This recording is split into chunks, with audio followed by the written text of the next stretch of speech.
Hi everyone, how you guys doing? I know I started the stream kind of late today, but it was because I wanted to get the Liberty City Stories part out.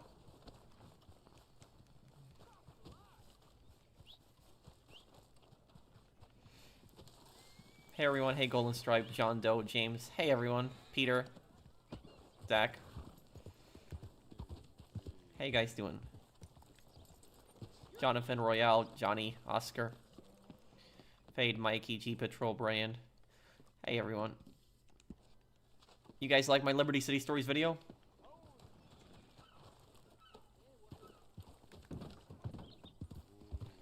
A my Batsu monstrosity, the weirdest name for a vehicle. Hey Minion Dave.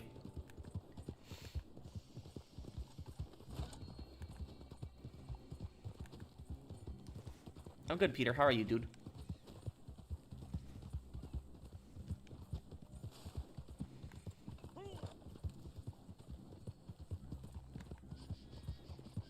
Oh, have fun at the park, Zach or Rami.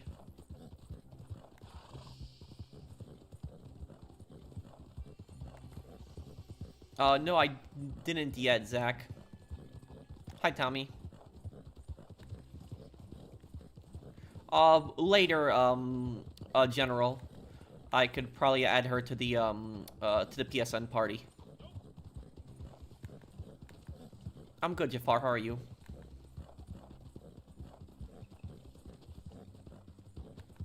Yeah, I know. My horse is pretty dirty in this game.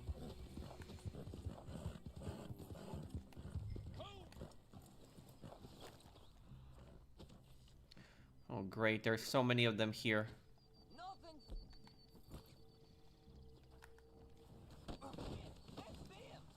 Ain't nothing doing here. Ominous. Hey, wait! Here they is! You fool!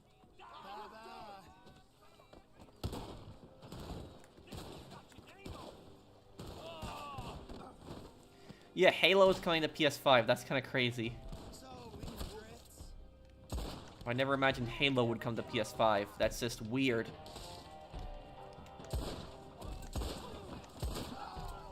Oh, thank you, Jonathan. I should make a video about GTA 6 costing $100. No way it's going to cost that much for the standard collector edition of the game. Yeah, I can make a video about it. I can definitely make a video on that, Jonathan. But first I'm gonna I got a video this weekend coming out, guys, and basically there's a new scam that I'm gonna expose. So a year ago, I did this series a year ago where I went after like scammers. I haven't done a video like that in some time, but there's this new video that I'm making, and it's exposing this new ridiculous scam. But it's either gonna be tomorrow or Sunday when that video will be out, exposing the scam.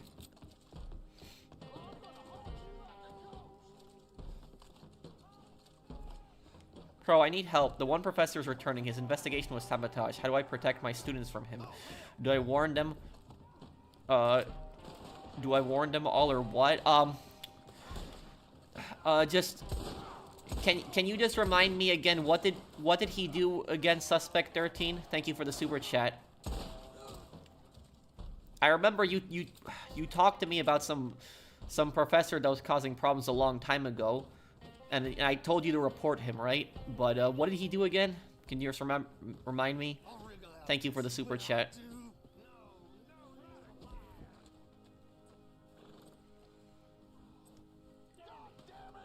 Do you think Lincoln would like Don Teresi? No. Thank you, Tommy Angelo, for the super chat. Of course. What NBA scandal? What happened?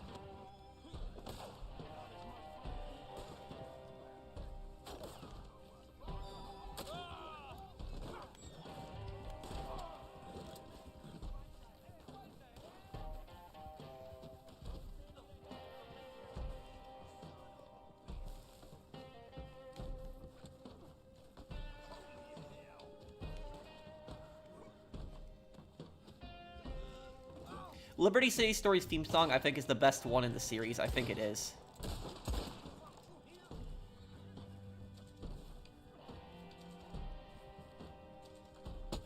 If I had to choose, I'd rather work in a warehouse than work in retail.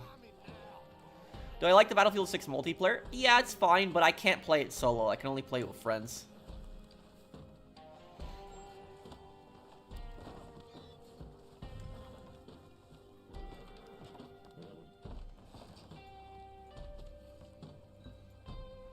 Is Saul Goodman a sociopath? No.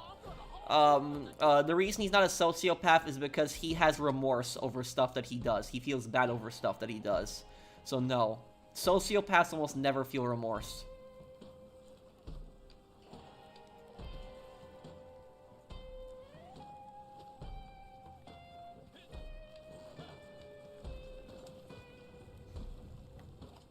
Probably the most sociopathic character is probably Lalo. Yeah, probably Lalo.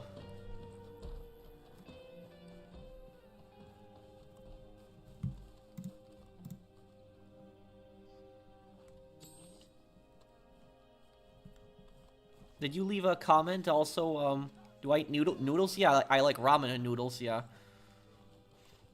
Lalo is kind of a psychopath too, but the thing about Lalo is we don't know how much of Lalo's you know, love for his uncle is genuine or not, because it does seem that he loves his uncle, and a psychopath does not love anyone. So a psychopath doesn't care. Also, there's only one character that's a psychopath in the Breaking Bad Better Call Saul universe. You know who's the only character who's a psychopath? There's only one character that's an actual psychopath. And it's not who you think. Anyone know who that character would be? What just happened? The wagon? Yeah, it's Todd. Todd is the best example of a psychopath. And the scary thing about Todd is Todd is pretty realistic on how a psychopath acts and behaves. That's actually pretty realistic on the way a psychopath acts. When people think of psychopaths, they typically think of like really crazy people like Trevor. You know, people screaming, doing nonstop crazy things. But a psychopath is just somebody who does like really horrible things and just has no empathy for others. That's basically what a psychopath is. Like, I mean, like Todd killed a child, for example. He had no remorse over that. He didn't care. Todd killed like Jesse's girlfriend. He didn't care at all about that. Like, no remorse, nothing whatsoever.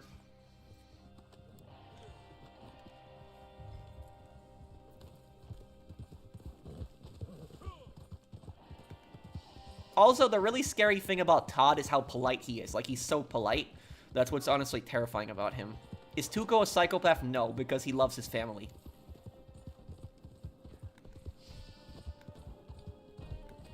Oh, you're super chat. I'm sorry, Gen Fox. Let me look. Did you hear someone, EC Digital tried to release Scarface The World Is Yours on Steam and the Epic Game Stores? Turns out it was a scam. Yeah. Yeah, I did hear about that. I might make a video talking about that, Gen Fox. It got a lot of people excited because people have been asking for Scarface to be on Steam for a long time. People were indicted on a case involving insider bets on basketball games and poker games rigged by Mafia families. Well, the Mafia has been involved in rigging a lot of sports games for a long time. They've rigged boxing fights.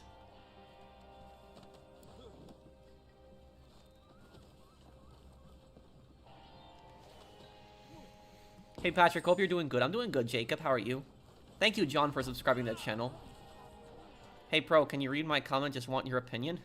What's your question? Thank you, Mecca, for the thank you for the super chat. Hey Saucer, how are you? Probably not, Gen Fox. I can help, Captain Planet.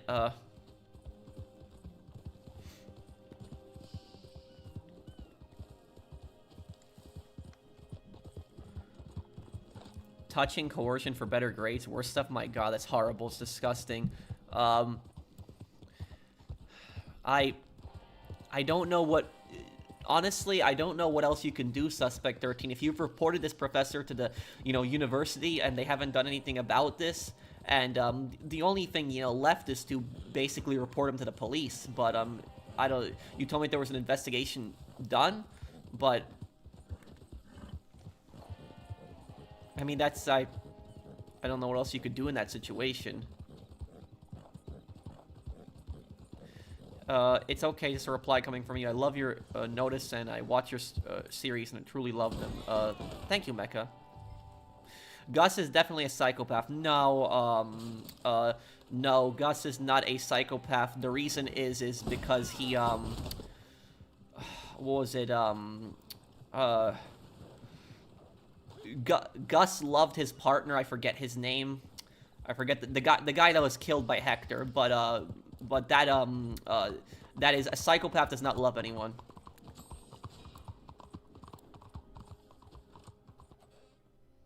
Well, you can't argue with dead. Here's your payment. Yeah, Brad is a psychopath in GTA 5, he is. Yeah, I'm surprised that Danny Trejo plays Fallout. How about the twins? Are they psychopaths? No, because they love their family.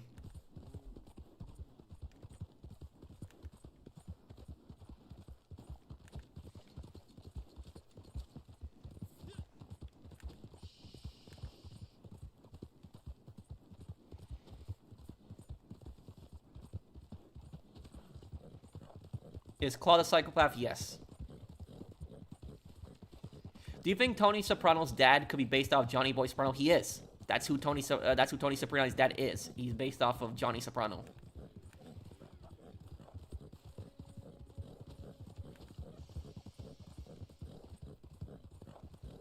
But I wish you luck, Suspect 13, and I hope that everything is okay in that situation.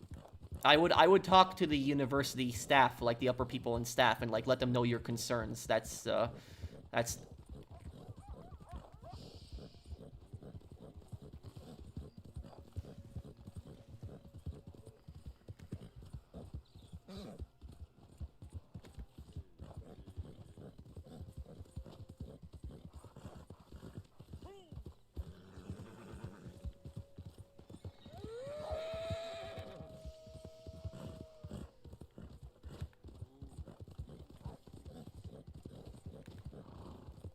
Thank you. I'm glad you liked my Liberty City Stories video. Awesome start to GTA Liberty City Stories Pro. Thank you.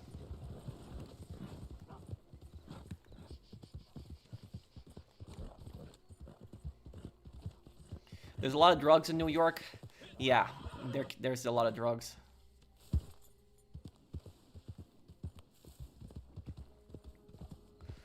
Well, Suspect 13, the only thing that you can do in that type of situation is you can go to the police, and, you know, tell them that this university is protecting this, you know, professor that's doing, you know, horrible things. But if the police are not doing anything about it too, the last thing that you can do is you can go to the media, and you can basically, you know, try to expose it and, you know, tell the media, you know, this is what's going on at this college, and they're protecting this professor that's doing, you know, horrible things to students. Yeah, that's really the only thing that I can think of, you know, happening. But if they are protecting him and you go to the media, they're gonna fire you. But that's that's like, if they're protecting that guy at the, you know, those people should not be in you know, working in that place. But thank you, Suspect 13. I know you will guard it with your life. You will not let a little thing like a barrage of bullets get in your way, huh? Is Jason Voorhees not a psychopath because he loves his mom? Exactly. He's not a psychopath because he loves his mom. So, they are yours. Allez-y.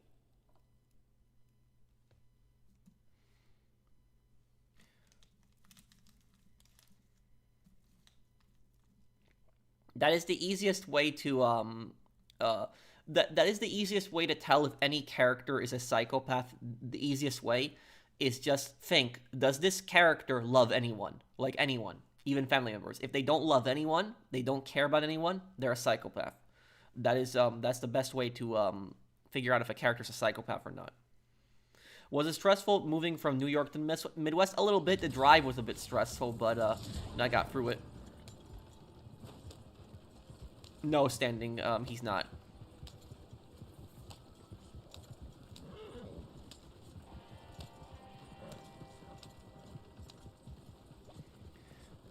Nino Santiago for Mafia 3 is a psychopath. In a way, yeah.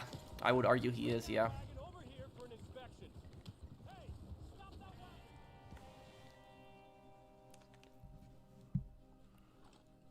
No need to fret, I'm sure. Looking for moonshine and the like.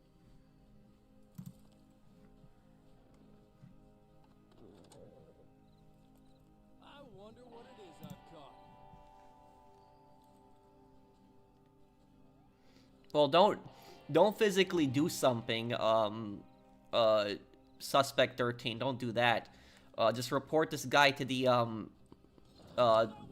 university staff. And and if they're not doing anything, then the police. Oh, crap.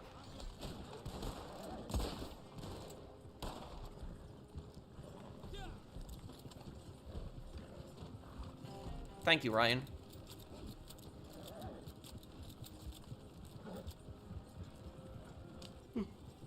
I thought people who were psychopaths were too emotional and did crazy things because of emotion. No, that's, no.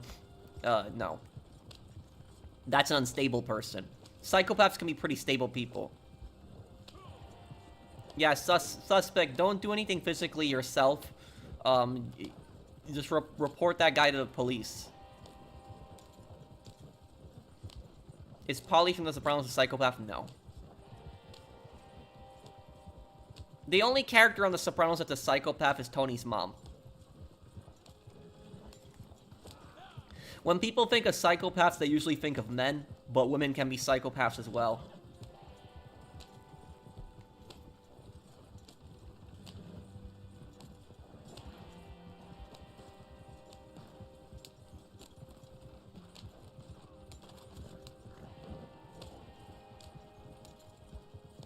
Is this the Krusty Krab? No, this is Patrick. Thank you, Justin Ramos, for sponsoring my channel for over a year. Thanks, dude. Oh yeah, Dahlia Hawthorne in Ace Attorney is a psychopath. Yeah, I would say she is. Not just she. What's his name? The Phantom is also a psychopath. He's also one in Apollo Justice. That fake inspector prank pissed you off? Yeah, I actually saw Penguin's video about that animal skins. I did actually watch it. It was stupid. The guy apparently took down the video, but did he get arrested? Why are people born psychopaths in the first place? I think they're missing the prefrontal cortex of their brain, or it's very small in psychopaths. Like, the brain of a psychopath and the brain of, most people does not look the same. In psychopaths, their prefrontal cortex, I'm pretty sure, is smaller, and that basically controls your conscience and your empathy for others. So there's like a part of your brain that controls empathy, the ability to have feelings for others, and for psychopaths, they barely have it.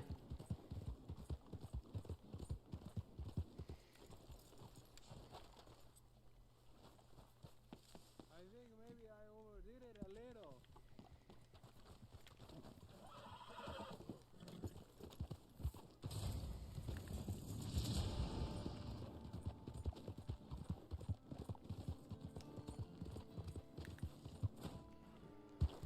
Who would win, Leone's 1998 or Grove Street families? Leone's. If Grove Street had the triads with them, then perhaps they would win, but Leone's would ultimately win. Leone's I think, are the strongest gang in the GTA series. I mean, like, would you guys agree with me that the Leone's are the strongest gang in the 3D GTA games? Because I would say they are.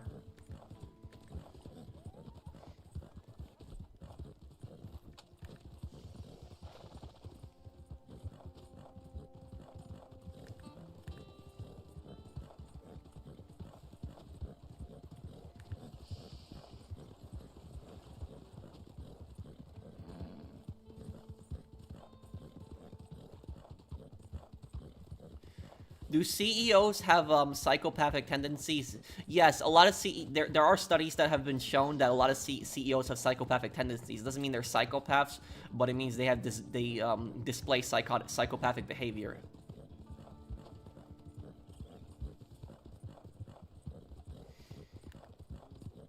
Yeah, that's what I would say is that Suspect 13 is make sure that you get proof. If you're going to report this guy to the media, you know, make sure that you get absolute proof for it. But Suspect 13, are you still here? Have I ever had a customer fake an injury in my retail store? No, I've never seen anything like that.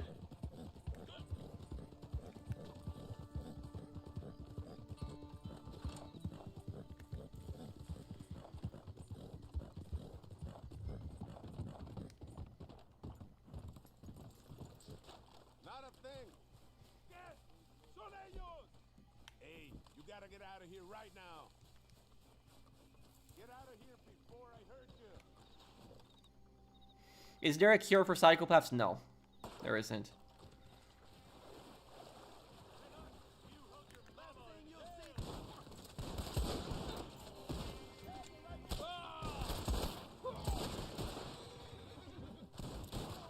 Money cut in making quesadillas.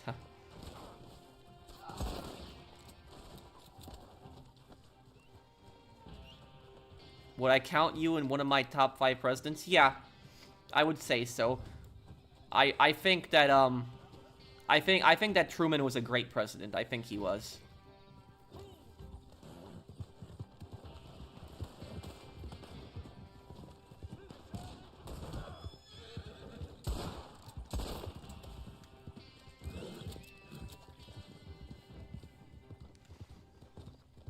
Biggest sin I bought a shark card for $100. Well, I mean, you learn from it and you move on, Sleep Punch Man. I wouldn't worry about it too much. Just don't ever buy another shark card again, but that's that.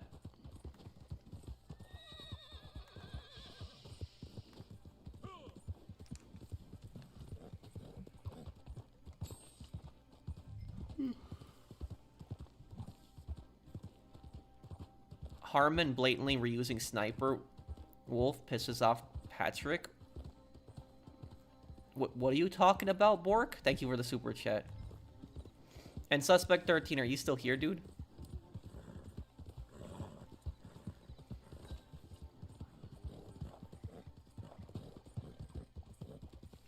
The Forellis are Nintendo, Leonis are PlayStation, and Sindacos are Xbox, huh? Who would win, one solid snake or 100 shotgun-wielding Leone members? Who? That's rough.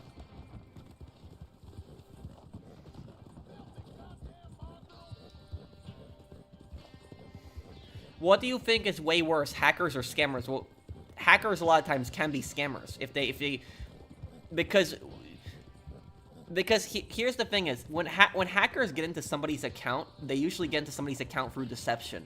So they'll send them like an email basically pretending to be like, you know, from Amazon or something like that and telling them you have to log into your account. And then, you know, you'll log into the account and they'll steal your account information and then they'll basically steal everything off of your account. That is a scam. So hackers can be scammers.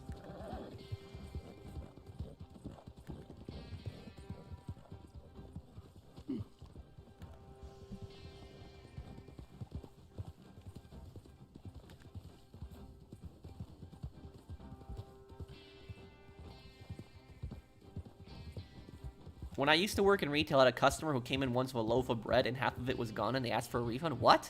And what did they say was the reason for the refund? Are there any female cartel dons? I'm sure.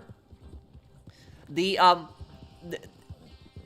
thing is, though, is that the cartels are actually more open towards women members than the Italian Mafia is. Like, the Italian Mafia in general is like really really against women, you know, being in the organization. Like, the Italian mafias are very sexist.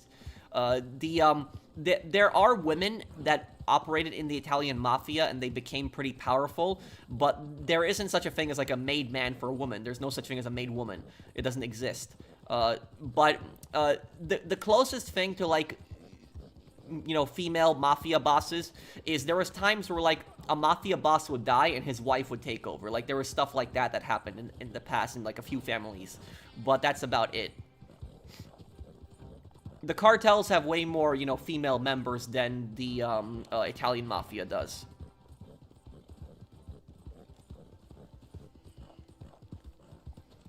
I have proof. This is war. If he tries to harm me or my students, I will respond. I don't care what happens to me.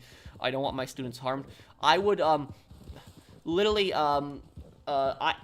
Suspect 13, I would send the, university, staff an email about this and, like, tell them that you're concerned about the safety of your students because of this, you know, scummy bad professor, and try to reach out to them because you have a paper trail, you have emails, you have, you're showing proof, that, you know, you tried to contact them, and if they're not doing anything, just contact the police. That's what I would do, but don't actually take it into your own hands, because that could also end really badly. So that's what I'll say is, I would go to the police about that. But I understand, you wanting to protect your students.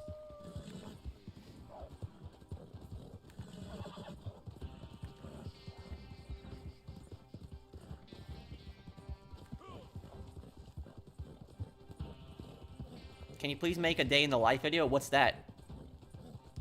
Is that was like a video what I do daily?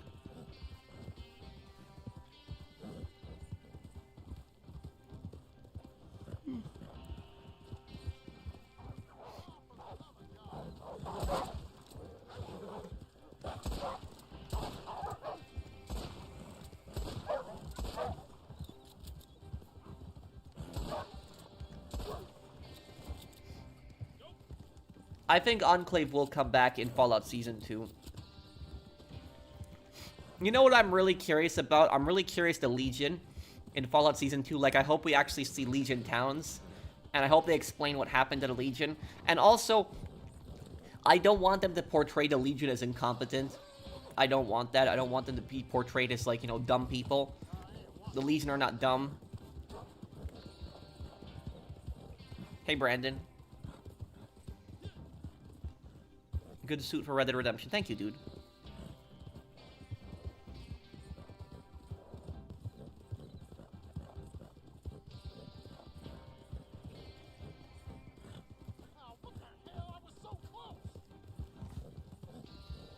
There's ransomware cyber attacks at your job?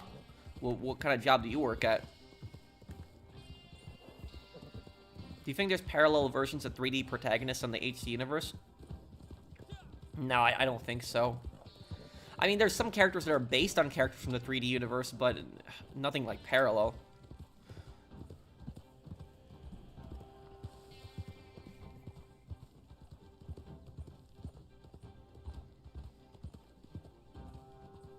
I asked them why they wanted a refund, and they straight up said they tried the bread and they didn't like it, and I said, I can't give you a refund, and you must have liked the bread if half of it is gone. I wouldn't say to them, you must have liked the bread if half of it is gone. The only thing I would just basically say is I would just say, well, I can't get a refund because half of it is gone. That's basically what... You don't have to explain yourself. You can just say half of it is gone. I can't give a refund.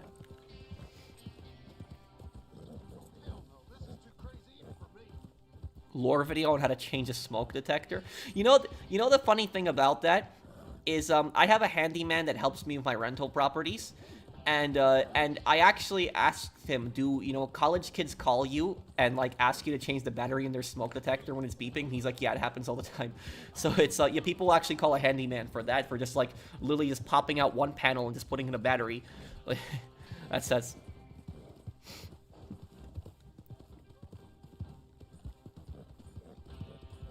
You don't believe me, my company was breached, I work in tech. No, I never said I didn't believe you. I just asked what kind of place do you work at? Which New Vegas DLC is my favorite? I didn't play all the DLCs in New Vegas. The only DLC I played in Vegas was I played Dead Money. I played Dead Money, and then I watched my friend play the other DLC, the one with Ulysses, and like my friend showed me like that in the final mission you can like nuke the NCR and the Legion. He showed me that one, but I forget what that DLC was called, but that was yeah, that was those two. I know the other one has Joshua Graham in it, but I never played it. You know what really pisses me off about that game is that you never had a DLC where you could play after the story. That really pissed me off about Fallout New Vegas. And you know, Fallout New Vegas was actually gonna be such a better, a much better game, if they had more time. If they had like more time, Fallout New Vegas might have been the best RPG ever made. if they had more time. Because Fallout New Vegas, the map of it was actually supposed to be even bigger, and the map was actually going to include Arizona as well. So it wasn't just going to be Nevada, it was going to be Arizona. And you could actually walk into the Legions, part of the map. And in that Legions part of the map, you would see, like, Legion towns. And in Fallout New Vegas, we never saw Legion towns. We only saw Legion camps, but we never saw Legion towns. We didn't see what it would be like, what Legion civilians were like and stuff like that. So there was that, and Fallout New Vegas originally had a plan to let you play as a super mutant. So when you're making your character, you could play as like one of the Master's former super mutants. So when you're making your character, I think that would have been cool too. But unfortunately, we never got to it.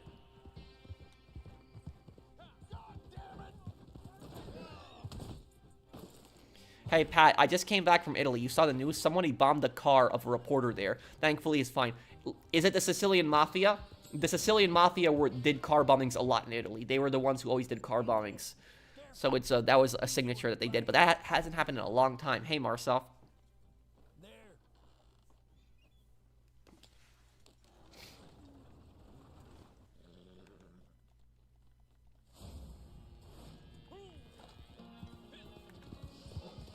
How did this cheating scandal get exposed exactly?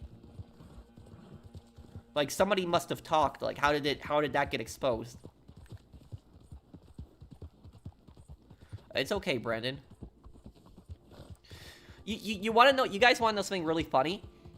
One of my friends, he texted me, said there's a new Fallout game coming out, and he texted me, like, a link, and it was the Fallout 4, like, 10-year anniversary, like, trailer. Like, he trolled me. He's like, my friend, tricked me. Like, he texted me, like, oh, hey, there's a new Fallout game coming out. I clicked on the link, and it was just the Fallout, Fallout 4 10-year anniversary.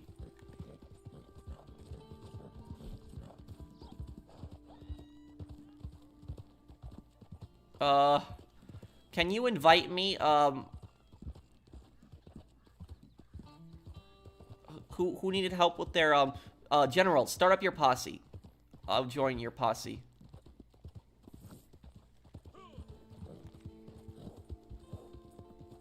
If Tommy Vercetti stayed with the Farrelly family, well, he would have been a massive, threat to the Leones. Yeah, maybe one day I'll play the Infamous games. I did actually beat all the Infamous games. I beat Infamous 1, 2, and Second Son. I did beat all 3 of them. I don't know why people hated Second Son so much. Like, people said that Second Son sucked. I never disliked Second Son. I thought it was a decent game, so I don't know why people hated Second Son so much. I never thought it was a bad game.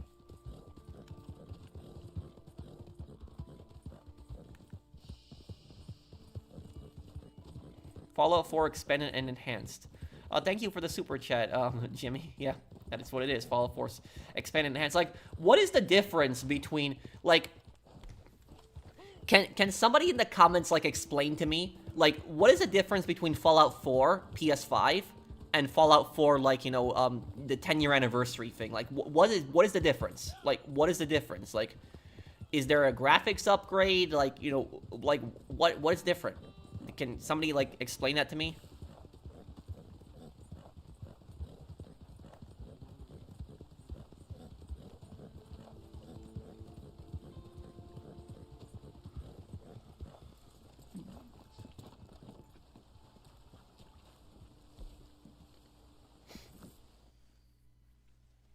Gets all the DLCs and a lot of the Creation Club stuff, but I already have all the DLCs and most of the Creation Club stuff on the PS5 version.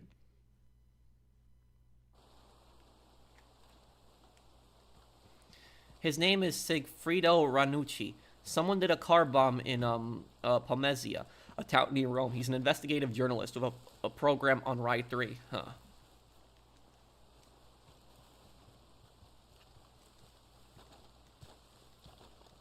I'll have to look into that, Gunner, because I've never heard about that, but I'm not surprised by it.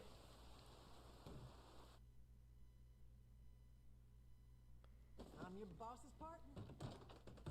What is your opinion on zoos? Are they places of learning or animal prisons? Hey, Mythagoras. What I will say about it is it really depends on the zoo. And it also depends on the circus. Like, there are circuses, there are different zoos, and there are different circuses. Not every one is the same. Like, for example, like, there's a lot of people that, like, think that, they think that, like, zoos are, abusive towards animals, and while there are zoos that are abusive towards animals, there are also zoos where the animals truly love, like, the zookeepers, and, like, the zookeepers and the animals have, like, a really good relationship. And so, like, the zookeepers do really care for the animals. And also what I'll say about it is that the animals that the main disadvantage of an animal living in a zoo is that it would never be able to really adapt in the wild because it grew up in a zoo. So it, like, grew up around humans, so it would never be able to fully adapt in the wild. But the benefit of an animal being in a zoo is that most animals that live in zoos live like kings. Like, they get, the best food, the best, medical care, which no other animal in the wild gets. So it really depends on the... I know not every zoo is the same. Some zoos are abusive and, horrible. But others, they treat the animals really well, and... That's that, and zoos are also educational, in a way. They teach people about the environment, and people are able to actually see these animals and what they look like.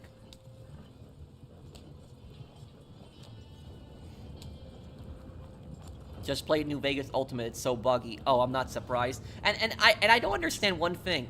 Why didn't they release New Vegas remastered for PS5 and Xbox Series X? Like, why didn't they do that? Like, they could have ported, like, New Vegas to PS5 and Xbox Series X, and then they didn't even need to make a new engine.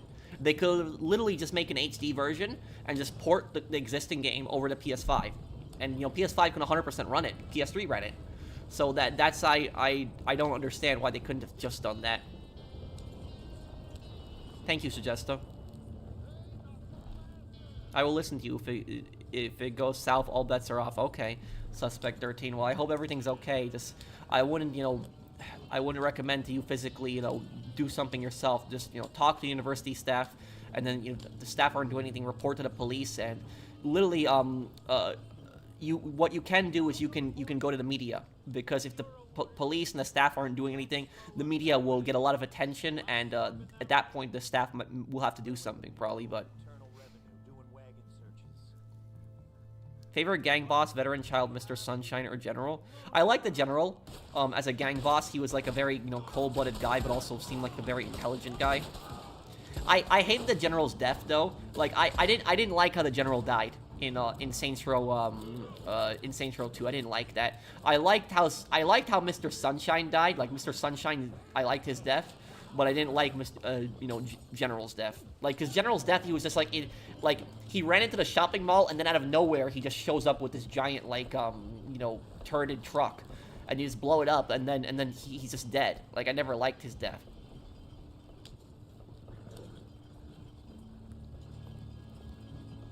Have I ever been recognized in real life? It's happened a few times.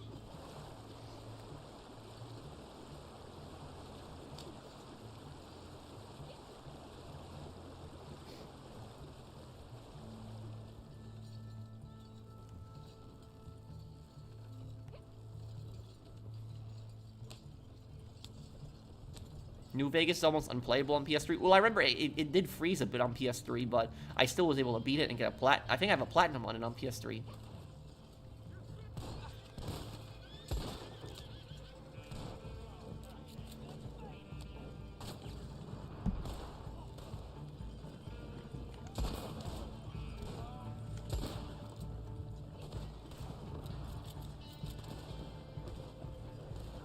Yeah, they,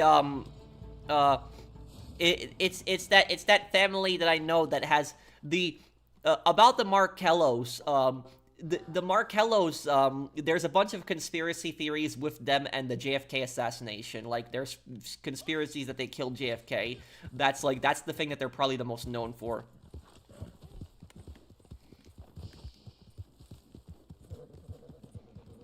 Thank you, Bloodhound, for the super chat. Oh, yeah, Ben King, I think, was, yeah, the best boss, yeah. And honestly, the thing is the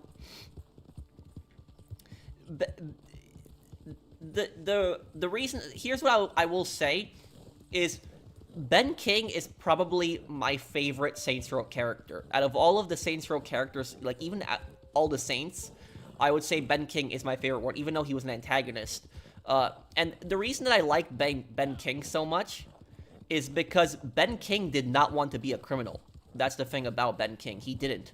Where, like, a lot of the other, characters in the game, they openly wanted to be criminals, but Ben King didn't want to be criminal. Like, Ben King was trying to legitimize the Vice Kings. Like, he wanted to make it all legitimate. Like, that's why he was going into the record, the record deals, and he was also going into supermarkets. Like, he opened a series of supermarkets around Stillwater, and so he was trying to actually legitimize the Vice Kings. But the problem was Tanya and Warren did not want to go legitimate. That was the problem with them, and so Tanya and Warren were the toxic ones, and they brought the whole thing down.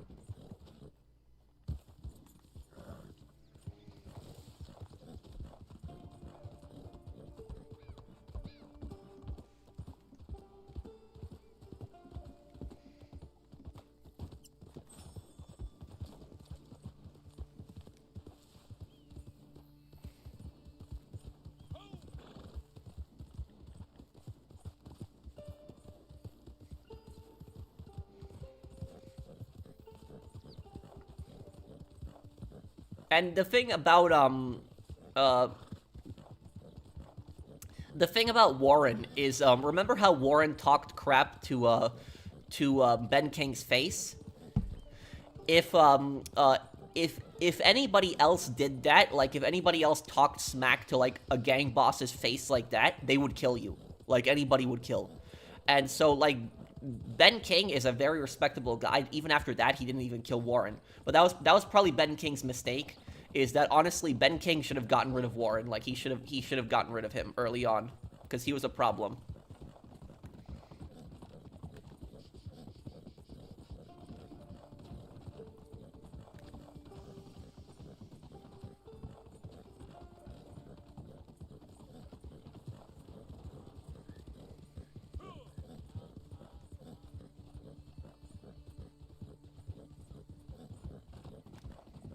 Tanya was voiced by Meg from Family Guy. Yep.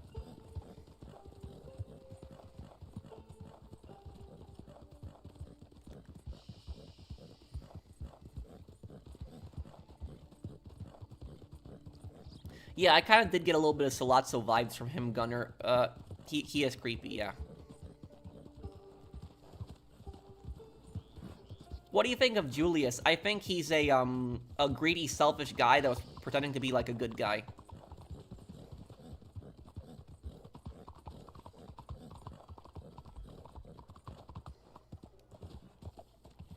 I'll play Red Dead Redemption 2 story mode next year. Next year, that's going to be, what, the 8th anniversary? So I'll play it then.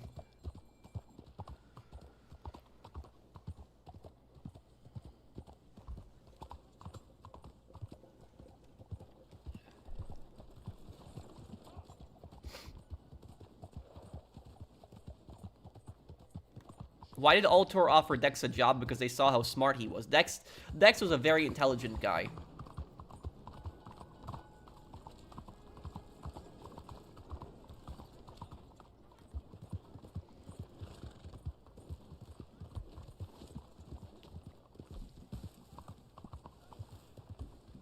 General, do you still need to sell something? Oh, you're okay. Hang on. Okay, let me hang on. General, don't sell the stuff yet. Let me get to your camp.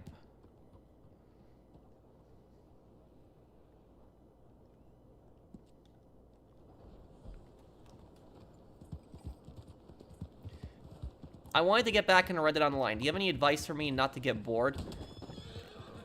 The best thing that you can do to not get bored in Red Dead Online is to play with friends. Like, if you play the game with friends, you'll at least have fun. If you play this, I'll be honest with you guys, if I was playing this game by myself, I'd be bored out of my mind. But, like, I'm playing with friends here, and I'm talking to you guys in chat, something fun, and we're also trying to keep Red Dead Online alive, too. That was it. When Rockstar abandoned this game 4 years ago, I made a promise that I was never going to stop live streaming this game. I kept my promise for the, 4 years. But that's it. I'm enjoying this game. I still have fun with it. But if I was playing this by myself, and you guys weren't here, then yeah, I would probably get pretty bored quickly.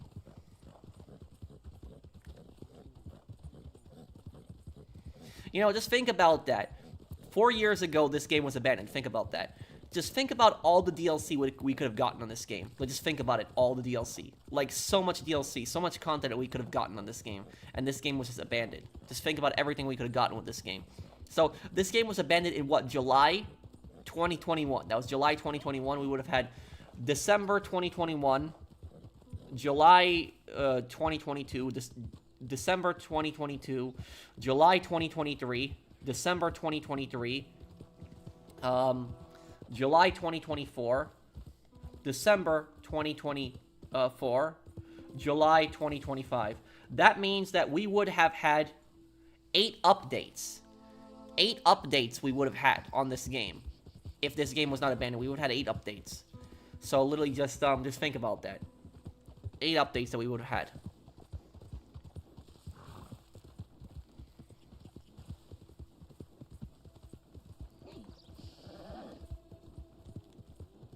What do you think about Tony DeRazio? I wish he had a bigger role in the story. Tony DeRazio was a psychopath. Because Tony DeRazio smiled when he killed that guy. You know, the guy who, he said to Tony, he's like, you know how many of my men he's killed? And then Tony smiled, like, yes. And he smiled and just shot him. And then when Lincoln also threw him out of the building, he was smiling when he fell down.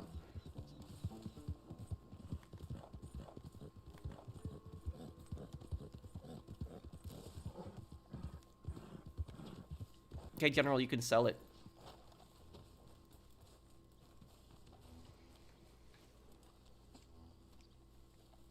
I can help Sadie after this. I passed what? Ephelist?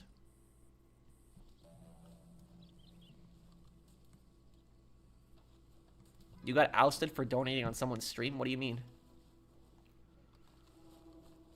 More Battlefield streams? I could do more of them. Would Tony Cipriani beat Tommy? No, I think with the resources, I think Tommy would win.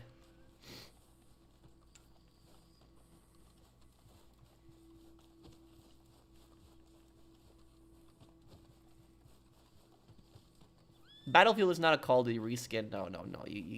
It's a competitor.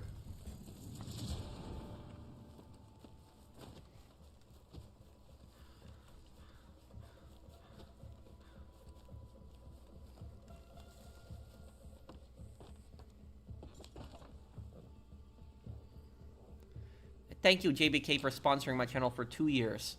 So, Pat, I know you're very routine of Red Dead Online and GTA Online on Fridays and Sundays, but would you ever do weekly Battlefield or whatever else game is peak? Yeah, I could. Whenever I do, like, games in between, I usually do games that I'm doing 100% on, and we'll do a 100% series on Yakuza Kiwami when I beat it. So, in December, guys, we'll be starting up Yakuza Kiwami. We'll be doing that. It's gonna be fun.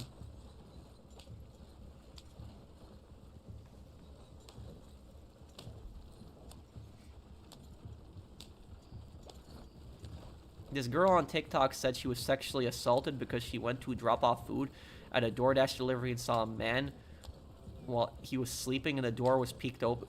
What? Wait, this is a news story that just happened?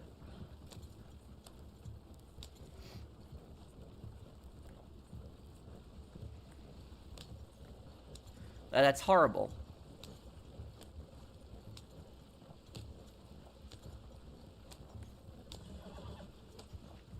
The thing that annoys me most at my job is when people who are clearly underage come in with fake IDs and they try to buy alcohol, and when I refuse to sell it, they think coming back again will work. That I agree with you 100% on that, Golden Stripe. The same thing happened to me. Whenever I worked in retail, I would have these dumb kids that would come in with fake IDs, and they would come in every Saturday night, and I would reject them. And then, like, a week later, they would come in a Saturday night again. It's like they're literally coming into the same store again. It's like a bunch of idiots. Why not live streaming GTA Liberty City stories instead of videos? Well, videos are easier to do as a series because it's better to organize it, put it together. Oh, yeah, I know Generation Zero got supported way more than Red Dead Online. That I know, Brandon, yeah.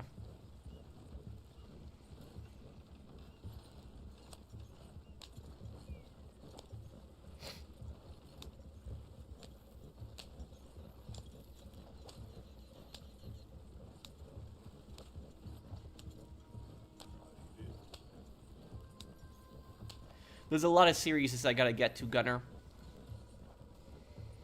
The only TV series I watched recently and I really liked it was Tulsa King. Like Tulsa King, I started watching it a couple months ago, and I watched season 1 and 2. I haven't watched season 3 yet, but I actually did like Tulsa King. Tulsa King I did like. That was a good one.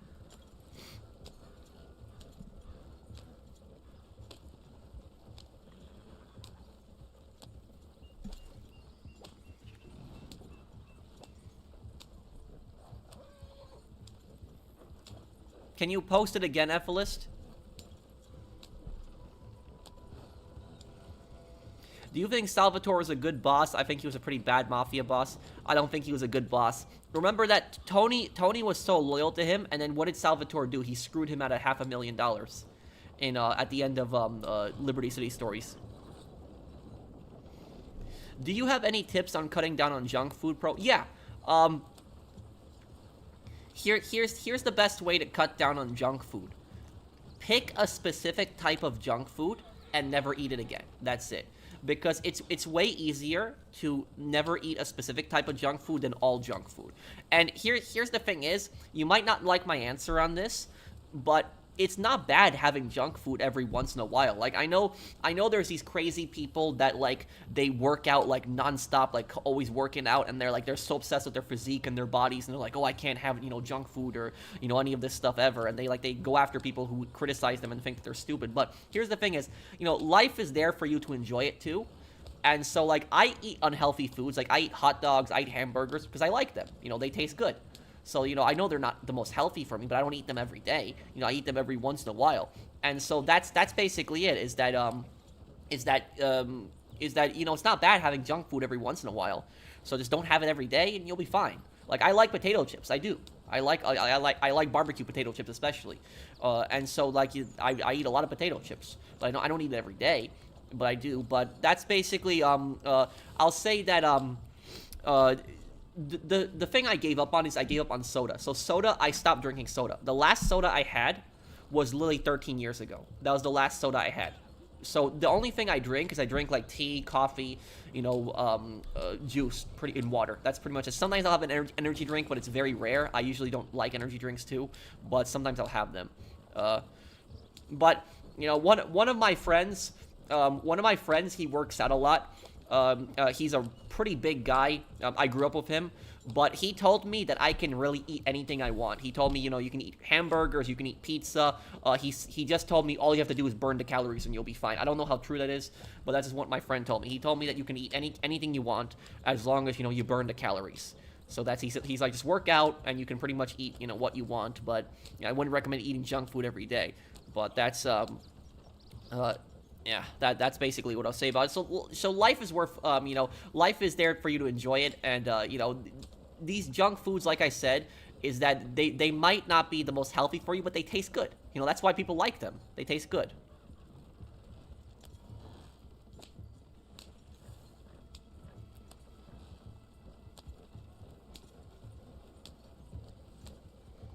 Yeah, that's that. I will tell you guys something, something really stupid. I used to go to Planet Fitness when I was younger, and, I had a membership there, and at Planet Fitness, I think it was like once a month, they had like a pizza day, where they ordered like a bunch of pizza, and if you were there at the time when they had pizza, you could have like a slice or two. And, if the pizza was there, right after my workouts, I would do my workout, and then I would have a slice of pizza, like right after my workout. And I had this guy, come up to me once when I was, like, eating the pizza. He's like, why are you doing that? He's like, you're gonna mess up your whole workout. He's like, no, don't eat that. Don't eat. It's like, dude, it's like, I just really had my workout. I want to have a slice of pizza. I'm hungry. I like pizza. If I'm gonna mess up my workout with eating pizza, that's my problem, not your problem. But I had, like, a guy that was harassing me over eating pizza at the gym, when it was the gym who ordered the pizza. So it's not like I brought pizza to the gym. It was the gym who ordered pizza, and I had some guy that was basically, telling me, don't eat that, you're gonna ruin your workout. It's like I want to eat pizza. I'm gonna eat pizza. So that's it about it. So I will say that some of these people, they can get really toxic. Like some of these, like, I don't know. What's the word that you would use to describe these people? Like these, like, not bodybuilders. It's not bodybuilders. it's like those people that are just so obsessed with working out, like they're just always working out and they're always obsessed with like their bodies and how they look, and they're just so obsessed with like burning calories like constantly. Like I know you have to burn calories, but they're so obsessed with it like every single day, like they count everything. Like it's to the point where it just gets crazy. I don't know what you would call those people, but that's like the really crazy like workout people. I don't know what the name for that is, but that is they can get really annoying. That's what I'll say about that. And I will say though, the worst people are the worst people that you can meet at the gym. You know what the worst people are? The worst people that you can meet at the gym are the people that they take out their phones and they're really loud at the gym, and then they're like doing this with their phone and they're like, this is for my vlog. Those are the most annoying people that you can encounter, is those people, like the vlogging people. Like that is so annoying. I cannot stand that. I go to the gym to have peace and quiet. I don't go to the gym to like listen to some idiot doing a vlog. But Long Island or Staten Island? Staten Island is generally a great place to live. If I had to live in a part of New York City, I'd live in Staten Island. Yeah, I would say Staten Island is where I would live in New York City. Yeah, but Long Island has good parts to it. There's good and bad parts. My parents live on Long Island right now. They live in Nassau County. Thank you, Opinionated Junkie.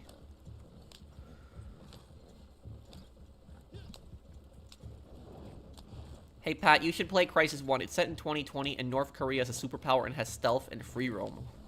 Huh. Well, North Korea is also a superpower in the Homefront games. I gotta get to those one day too, Phoenix.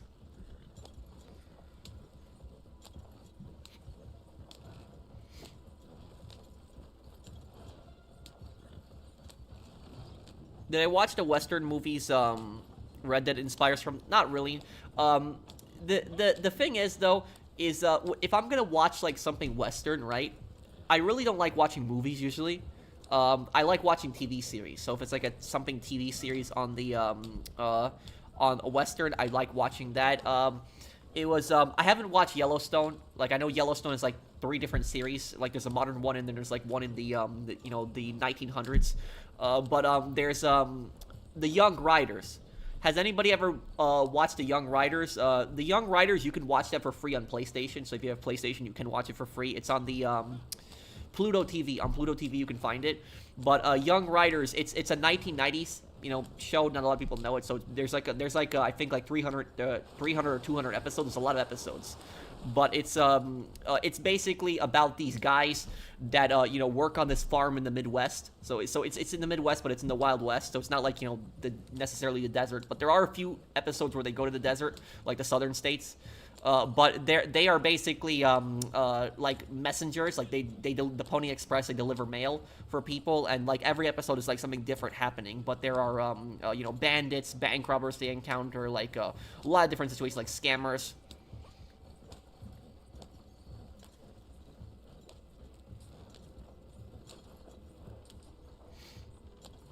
Now, thank you, Trat Bear. What is Farmingdale State College, Patrick? It's a college that is located in Nassau County. Farmingdale, it's in Farmingdale, but it's like right at the border of Mineola, I'm pretty sure, which is another town.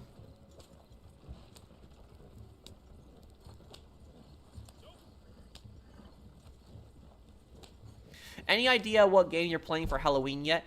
I was thinking for Halloween this year, I was thinking of either doing Left 4 Dead, if you guys know Left 4 Dead, or doing, what's it called? Dead Rising 1, going back to the Infinite mode thing, because I never finished Infinite mode. Maybe, like, Halloween stream for finishing the Dead Rising Infinite mode 100%, maybe that would be good. But I was thinking, do you guys like those two options, like the Dead Rising Infinite mode or Left 4 Dead?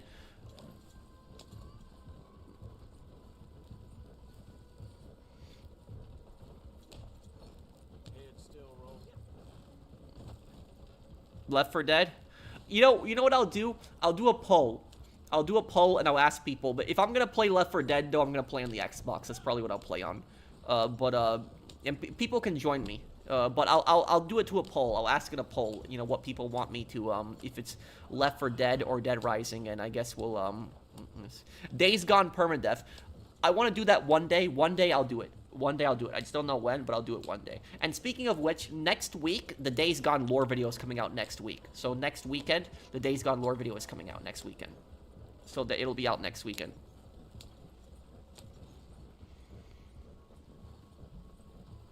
As a Red Dead Redemption fan, can you name characters who were buried in the state of Amberino? Hint 4 graves and one left rotten. Characters that were buried in Amberino.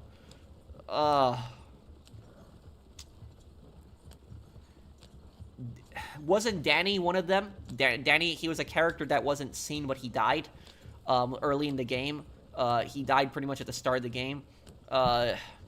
The other people who were buried in Amberino, who else was it there? I'd have to think about that. I know there's graves that John can visit, but...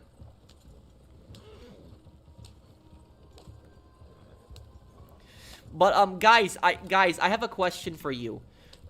When I play Left 4 Dead 2, if I play Left 4 Dead 2, I can play Left 4 Dead 1 on it, right? Like, I can do the Left 4 Dead campaigns, like the first campaigns on the second game, right? Like, the second game has the first campaigns. Like, I think my favorite campaign is probably No Mercy, like the city one with the hospital. I think that's probably my favorite one. I also like Blood Harvest. Blood Harvest I really like the farm one. I like that one too. Oh,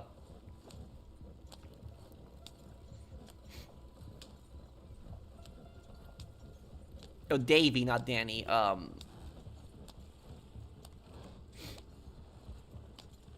Davey, Jenny, Arthur, and Eagle Flies. Oh, Arthur's buried there too. I forgot about that. Yeah.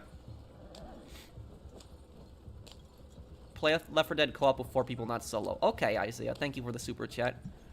Hey, Professional, have you heard of that new game, Dispatch? It's like an episode Telltale with superheroes. No, I haven't heard about that. What is that, Red Panda Gamer? What's that like? Micah has left rotten.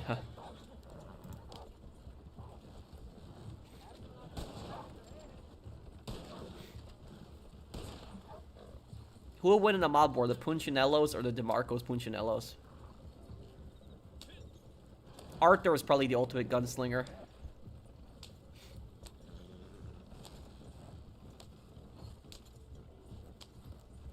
I will when I get the time, Brandon.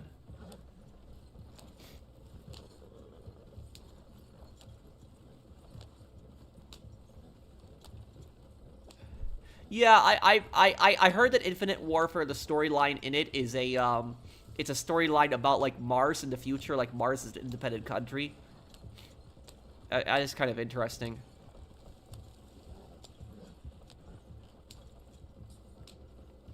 Pro, you are always responding to chat in an entertaining, informative way compared to other streamers. Is there anything you do before streaming to prep yourself and get in the right mindset? Not really, for the most part. One mistake that I've been making is I haven't been eating before streams. I should eat dinner before streams because I usually end up eating dinner late. But I have to get in the habit of making dinner before streams. But yeah, there really isn't, you know, much, like, I don't have, for live streams, I don't have plans on, like, what I'm gonna talk about, so it's not like I go on a live stream and I'm gonna talk about this today. Like, it's just whatever that chat is, you know, talking about. You're the first person I've donated to. Thank you, Minty Emperor. Am I familiar with the Hamilton musical? Yes, that is in New York City on Broadway. It plays a lot of times, yes. The thing I will say about the Hamilton musical is, it's a very popular musical. But one thing that I don't like is that most people know Hamilton, you know, Alexander Hamilton, which I'm pretty sure that's what it's about. They know him from the musical. And I think that's a bit ridiculous. Well, I'm not saying the musical is bad. It's that, you know, people should know who Alexander Hamilton is without the musical. Like, you know, he's the first secretary of our treasury. He's on the $10 bill.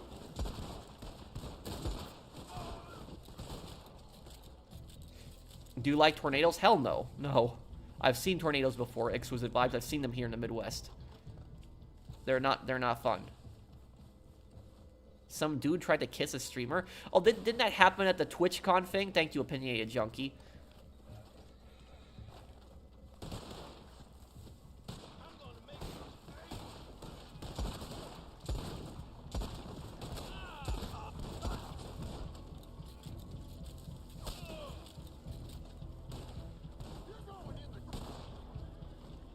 How many of these guys are there?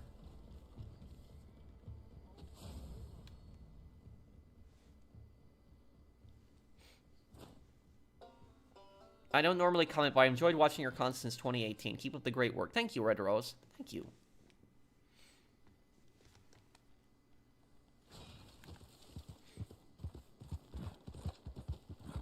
Who do I think is the worst president of the U.S.? Oh, that's easy. The worst president in American history would be James Buchanan. Buchanan was the absolute worst. Like, that guy was just a fool. He didn't accomplish anything, and, you know, he basically let the whole country get split in half. Like, that was, a complete fool. You gonna play Tsushima after Yote? Nah, not at the moment. I might come back to Tsushima one day.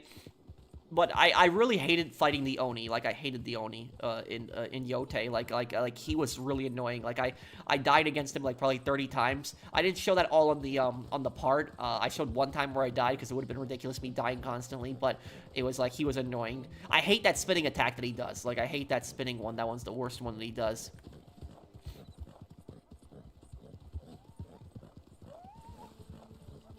Is there actually a Kanan Lynch mod for Left 4 Dead, Gunner?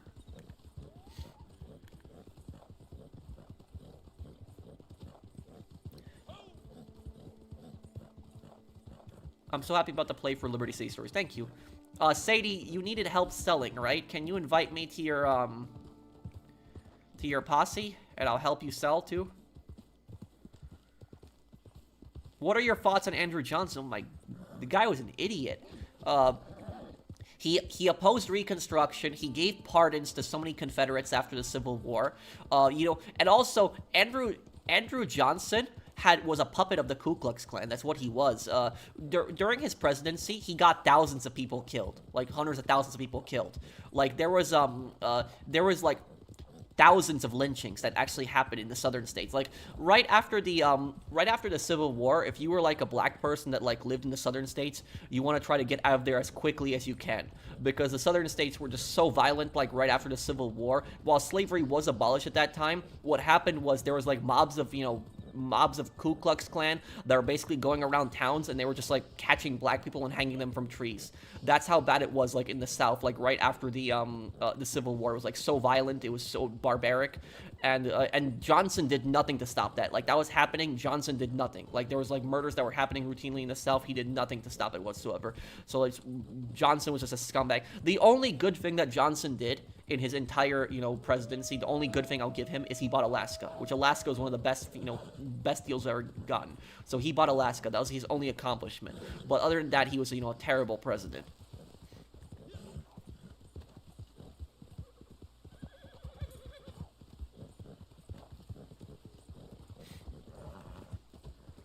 Is there voice lines for, like, Kanan Lynch in Left 4 Dead, Gunner? And you know who else was a KKK sympathizer? Woodrow Wilson. Woodrow Wilson played A Birth of a Nation, a Ku Klux Klan propaganda movie in the White House. That's Woodrow Wilson. Woodrow Wilson also segregated the federal government, where the federal government was desegregated beforehand, but he segregated the federal government. Thank you, Golden Stripes, for the super chat.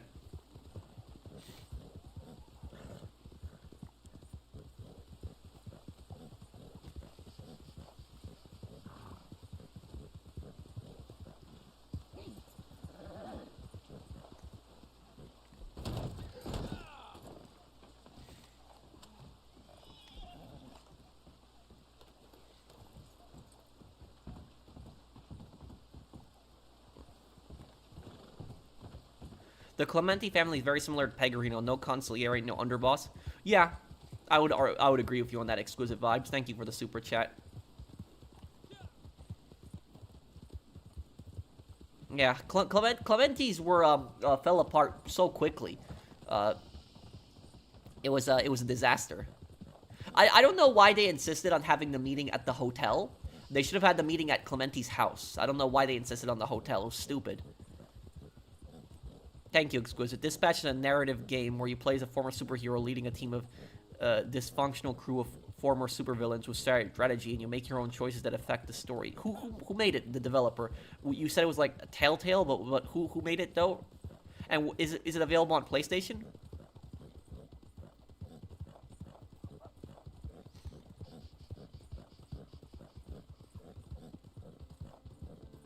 Yeah, Dan Houser did mention bully and all that. What are your thoughts on John Adams, the second U.S. president? I think he did what he could. John Adams had kept us out of war with a lot of these. There was the French Revolutionary Wars were going on in Europe at the time of John Adams' presidency. John Adams kept us out of that. And the Napoleonic Wars were going on, so I would say he was successful that he kept us out of the out of those stupid wars.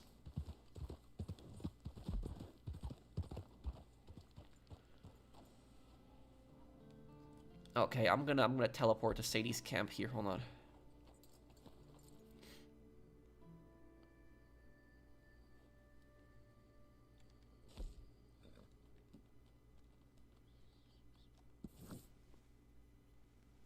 Do you know the bamboo plant? It's a really tall kind of grass. Yeah. I think that bamboo can be eaten also. Correct me if I'm wrong. I hope I didn't say something stupid there. But I think, can it be digested? If anything.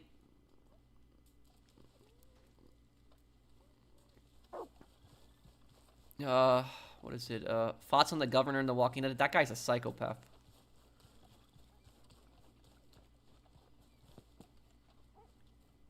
What are your thoughts on Thomas Jefferson? I think Thomas Jefferson was a great president. I think he was. He got the he did the Louisiana Purchase. He greatly expanded America's territory. He had shrunk the government.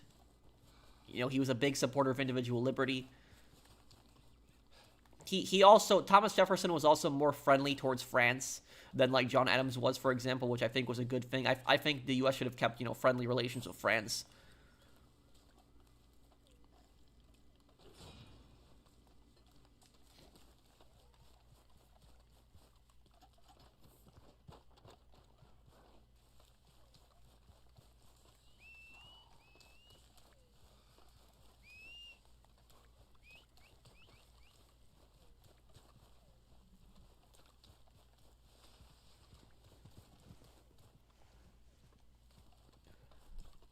If someone wanted to learn all about American history, what books or learning resources would I recommend? I would recommend the History Channel before it became stupid with the alien stuff. Because the History Channel, when I was a kid, like, this is like 10, 15 years ago, more than 15, 20 years ago, not 10, 15 years ago, 15, 20 years ago, the History Channel had some really good documentaries on it. Like, there was really good stuff on the History Channel. Like, today, it's the alien stuff and Pawn Stars. That's all it is, Alien and Pawn Stars. But the History Channel had some really good stuff on it. I think there was the Story of Us. The Story of Us, it was like a documentary series which like talked about how America became a country. And that's the Story of Us was like a really good documentary series. It talked about how when America was a colony, how they were being oppressed by Britain, how they the American identity formed when people started identifying as Americans, and the revolution. And that Story of Us is a really good documentary. Also, Story of Us, also, I remember it talks about the British atrocities against American prisoners of war in New York. Because when George Washington had to evacuate New York after the British ships had bombed it, thousands of Americans had been taken prisoner, and they were basically put on these giant prison ships, like the Jersey. And the Jersey was only meant to hold like 300 prisoners, but it held, I think, like 700 prisoners in total. And it was like American prisoners were in these like really cramped conditions, and they were given like rotten meat. They had barely any ventilation. They were just sweating all day. And the really horrible thing is that over 30,000 Americans actually died on those ships. And whenever an American would die, the disease would spread. The British soldiers would not touch the body. They would instead force the American prisoners to basically pick up the body and just throw them overboard. And that's actually what changed a lot of like loyalist views in New York, because New York was a pretty loyalist place at that time. And when they saw like the bodies of like these victims that were like drying up on like shores of like New York Harbor and the Hudson, it changed a lot of people's views. And the really horrible thing, what people don't know, is that more Americans died as prisoners in British captivity than they did in battles during the Revolutionary War. A lot of people don't know that. That you can look that up if you don't believe me. More Americans died in British captivity than they died in battle during the Revolutionary War. That's how cruel the British were to American prisoners. Like there's this big misconception in history where people think that the British were very gentlemen on how they treated their prisoners. That is not true. The Americans were tortured a lot during the Revolutionary War. A lot of Americans died in captivity. It was really bad. But that was there's actually a monument to those guys who died in British captivity in New York City today.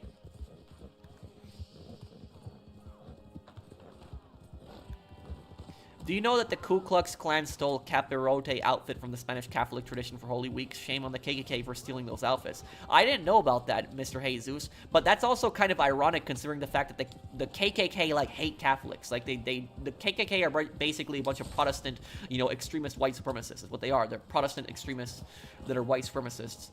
They hate Catholics. Like the Ku Klux Klan hated Catholics always. So it's kind of ironic that they literally made their robes from a Catholic traditional what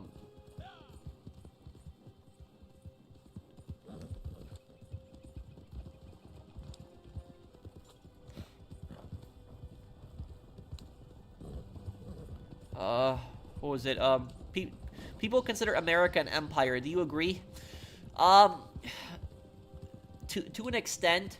It really depends on the time period in America's history. Like if you're talking to like America wasn't really anything close to like an empire until maybe like the Spanish-American War. That was more closer to it during the Spanish-American War. The U.S. did some pretty imperialist things. Like the most imperialist thing America did was what they did in the Philippines is like they basically made the Philippines into a puppet state.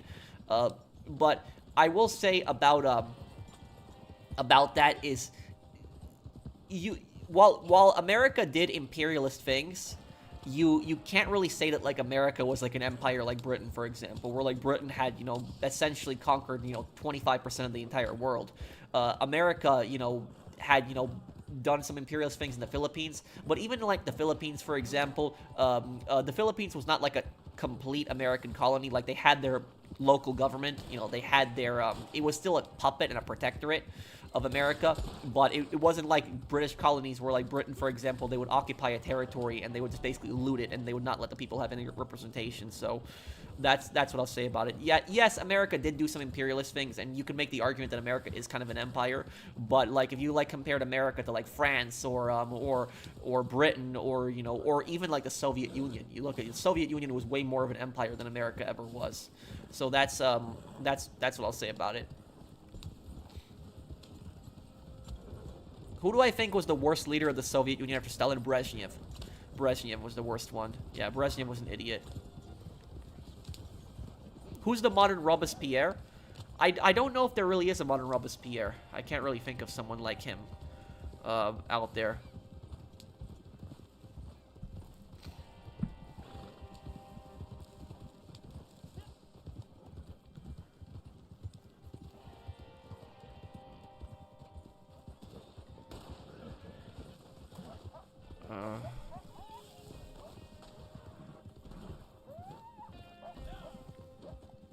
Oh, okay, Edna.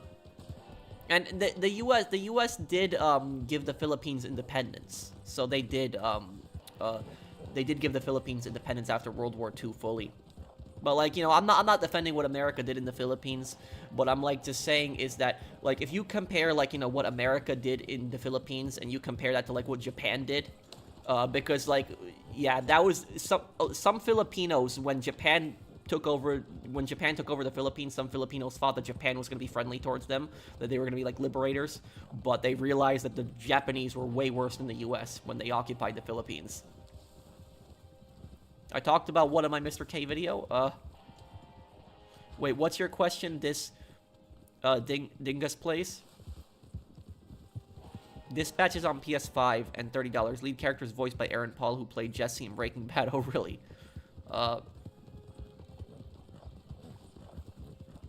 Thoughts on Gerald Ford? I actually don't know that much about Ford. Yeah, probably my least known Cold War president. Do I still talk to Saucer Cats? Yeah.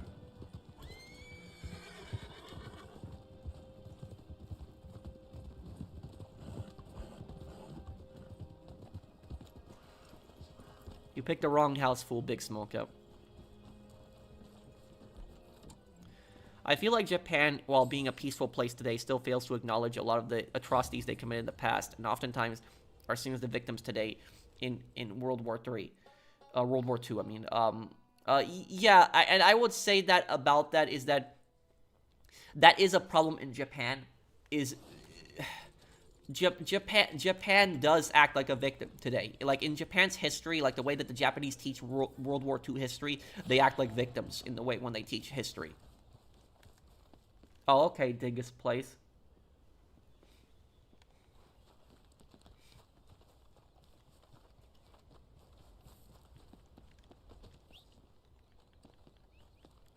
Are there any countries that offered to be part of the U.S.? What countries that wanted to join the U.S.? Well,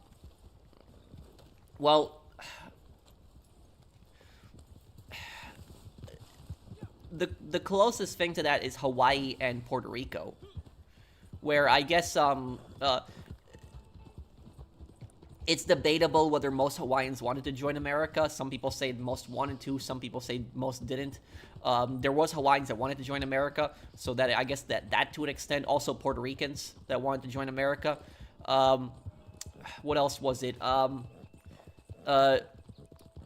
The U.S. almost annexed all of Mexico. After the Mexican-American War, the U.S., considered annexing all of Mexico, but they didn't end up doing that. But it was Puerto Rico and yeah, yeah, that's what I was saying about it. It was Puerto Rico mostly, Puerto Rico and Hawaii. Well, Alaska wasn't a country. Alaska was a territory of Russia.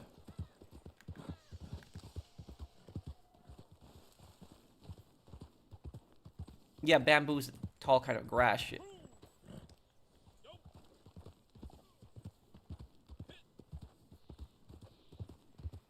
They did also, Adrian, yep.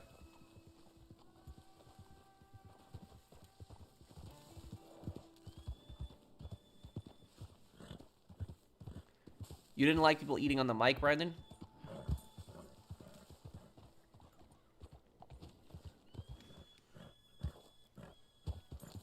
What is your opinion on Americans today who still hate people from Britain because of the Revolutionary War? No, I think that's stupid. I have friends from Britain. One of my cousin is British.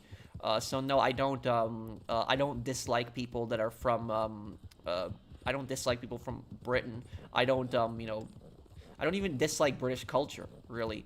The thing I will be honest about is I dislike monarchy. Like, monarchy I just don't like in general. Like, I never understood monarchy. I never liked monarchy, but but you have to also understand my perspective. My perspective as an American is, our experience of monarchy in America has been very different than, like, what British people have had as experience with, monarchy. But, like, in America, generally, we don't like monarchy generally, but that doesn't mean that, like, I despise, like, King Charles or something like that. It just, the thing is, I would never want a monarchy in my country. Like, if there was a monarchy in my country, I would be calling for a revolution to overthrow it. But, I'm not going to be there to tell, like, Britain that they can't have a monarchy. If that's, like, what they want in their country, that's perfectly fine if that's what they want in their country. But that's it. So, yes, anybody who's, like, toxic towards British people for the Revolutionary War today, that's stupid, because there's nobody alive today that, like, oppressed Americans that's, like, alive in Britain today.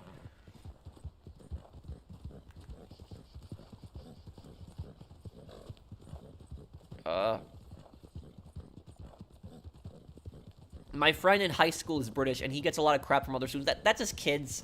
It's not acceptable, but it's just kids. They're growing up. No adult is gonna really harass somebody that's British in America and be like, screw you, what your king did to us, stuff like that's not gonna happen, really. It's gonna just be some dumb kids who are gonna do crap like that, but it's not gonna be like, adults are generally not gonna do stuff like that.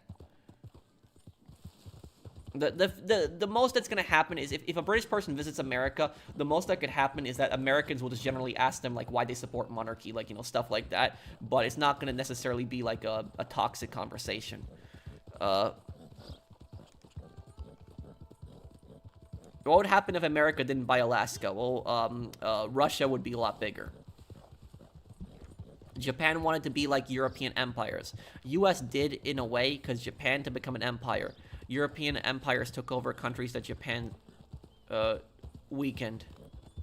Yeah, and Japan wanted to be an empire, and it attacked a superpower, and for that it ended up getting destroyed.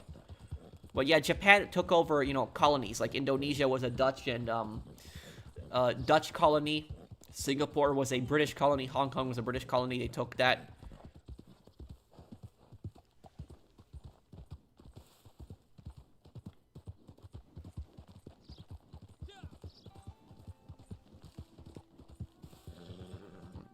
What do you think about the Austrian victim mindset that was a thing for decades after World War II, where the Austrians downplayed its involvement in World War II, saying how the Nazis forced them to commit atrocities?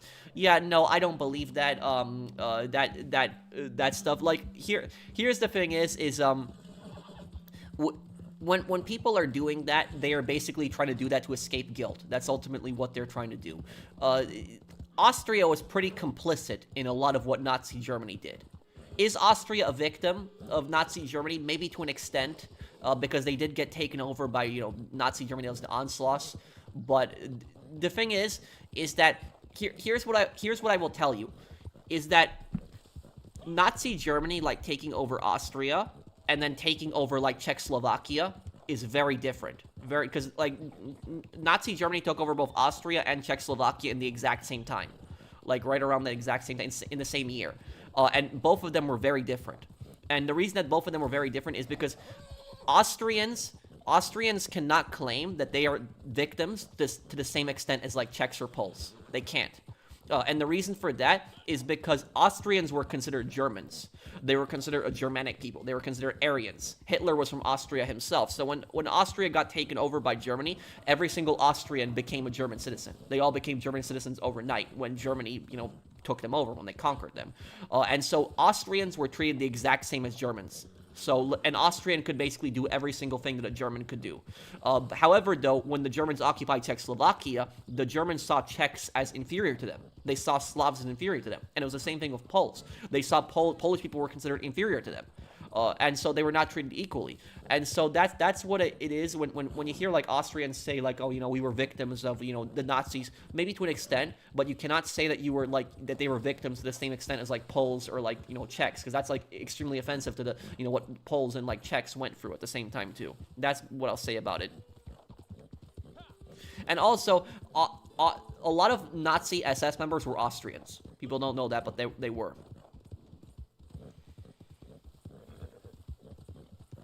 But that's basically what it was. It was a way for Austria to basically get out of being held responsible for anything that Germany did after World War II. That's what they basically said. Oh, we were victims. The Nazis conquered us. When most Austrians were pretty complicit in what Hitler was doing. Hitler had massive support in Austria.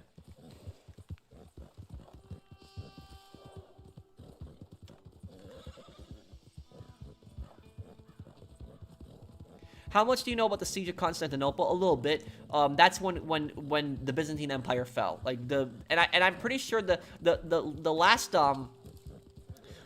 Byzantine king, I think he could have fled, but he chose to actually stay with his people and fight and die.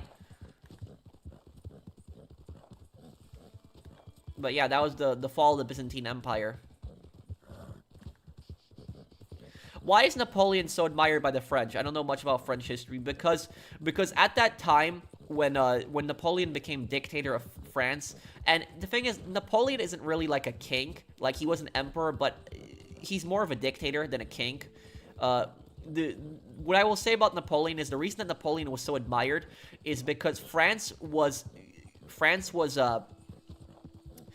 getting attacked by so many different countries. So, like, during the French Revolution, like, France was getting attacked by Prussia, Austria, Spain, Britain, and Napoleon, when he became, the first consul of France and then later emperor, Napoleon had defeated most of them, almost all of them. There were so many coalition wars. Like, there were so many coalitions that formed against Napoleon, and Napoleon had defeated all of them. And so he gave the French pride in their, in that he had basically all these countries were trying to take advantage of France. And this is what people don't know also about Napoleon is Napoleon is historically seen as a warmongerer, but the ironic thing about that is that the countries that he was fighting were actually more warmongering than he was. Because here's what people don't know. most of the countries that Napoleon conquered during the Napoleonic Wars were countries that attacked him themselves. So these countries had attacked France and invaded France first, and then he defeated them, and then he invaded their countries and conquered them. So it wasn't that he just started going, Napoleon didn't just start going on this crazy conquering spree, I'm going to conquer all of Europe. It was that these coalitions had basically just formed against him, and they were, and they all started trying to, they were trying to put down the French Revolution. The reason that all these coalitions kept forming against France at that time was because it was France had the French Revolution, and the French Revolution abolished aristocratic privilege, which a lot of these aristocrats, these were the elite families that like lived in Europe at that time, they felt threatened by that. Because back then, it was all based on your bloodline. So if you came from a specific bloodline, you would have all the privileges in society. And that's how basically European countries worked. What the French Revolution did differently is it was based on merit. It wasn't based on a specific bloodline. It was based on what you can accomplish. And Napoleon himself, while he was an aristocrat, he was a guy from Corsica. So Napoleon's first language wasn't even French, it was Italian. That was his first language he spoke. He grew up speaking Italian. And then, he spoke with a thick Corsican accent. And so he, traveled to France. He was a artillery commander. And, he eventually rose up through the French military. And he ended up becoming leader of France. And to the other European countries, they could not tolerate something like that. That like these monarchies, that like somebody could basically just rise up from nothing and just basically become leader of the country. So that's basically what they hated. But Napoleon's greatest accomplishment was probably Napoleonic Code. And Napoleon basically spread Napoleonic Code across Europe.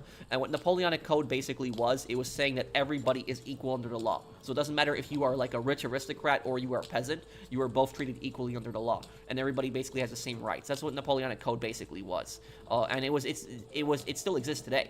So so it was very ahead of its time. So Napoleon was a pretty tolerant guy for his time period, but Napoleon wasn't a perfect person. He did do bad things too, like he invaded Spain. When he had an alliance with Spain, he betrayed Spain. He was the worst thing Napoleon did do was when he brought back slavery. That was the worst thing he did do, because one of the things the French Revolution did is the French Revolution abolished slavery. But it was his worst mistake that he brought back slavery in Haiti. He should have never done that. Sadie, can you give me the reins? What's going on here?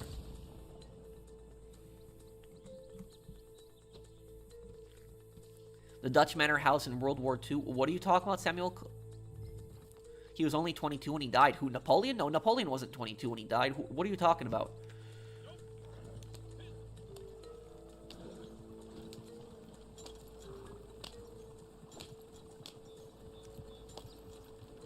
I know about that. Yes, that was a Napoleonic movie that Goebbels had put in, and Goebbels had basically shown that movie to German soldiers, and he was basically hoping that it would basically make them basically fight till the end by showing them that movie. I know it's a Napoleonic movie. I know what you're talking about, Gunner. Yeah.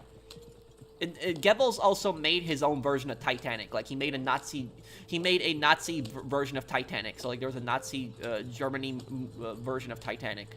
He made a movie like that too. And in the Nazi version of the Titanic, it was that the German passengers were all like really honorable, good people, and the British were just all evil. That's basically what it was like. The Nazi Titanic movie. It was that all the British were just evil, selfish, while the Germans were all honorable, good people. So it was like a propaganda movie meant to dehumanize British people and make them look like they were bad people.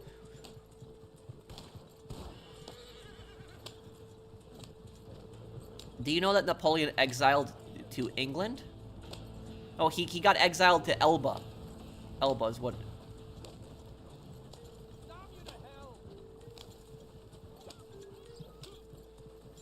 Well, Napoleon III, yeah, Napoleon III was an idiot. A complete idiot. He wasn't like his, what was it? I think Napoleon was his uncle. He wasn't like him at all.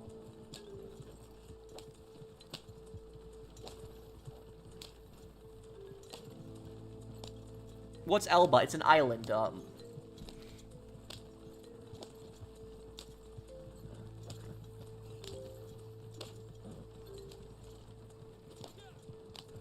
Thank you, Zombie Fanatic, and thank you, Opinionated Junkie.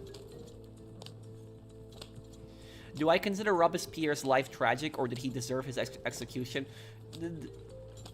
The thing about Robespierre, I'll talk a lot about him if I play Assassin's Creed Unity one day. I'll talk about Robespierre, and I'll talk about that. But about Robespierre, Robespierre is a very fascinating person in history to read about and learn about. The thing is though is that whenever we think of Robespierre, right? When we think of him, we basically think of this crazy guy who was cutting people's heads off in the during the French Revolution. But here's the thing is, if you lived in France during that time period, you would have supported Robespierre. Like, most of us would have. Like, he was a very populist guy. He was a very, man of the people guy. And the thing about Robespierre, did he deserve his execution? Kind of. He kind of deserved his execution in the end, because there was really no helping him. He was pretty much, too far gone. But about Robespierre is, when Robespierre was a young guy, he was a very honorable and good man. Like, when he was a young guy, he was a really good person.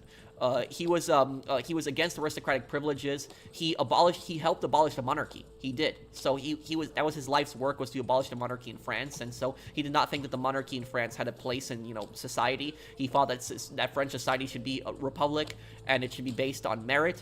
And so he hated, these aristocratic privileges. He really did not like the church having all this power over government too. So he supported, separation of church and state.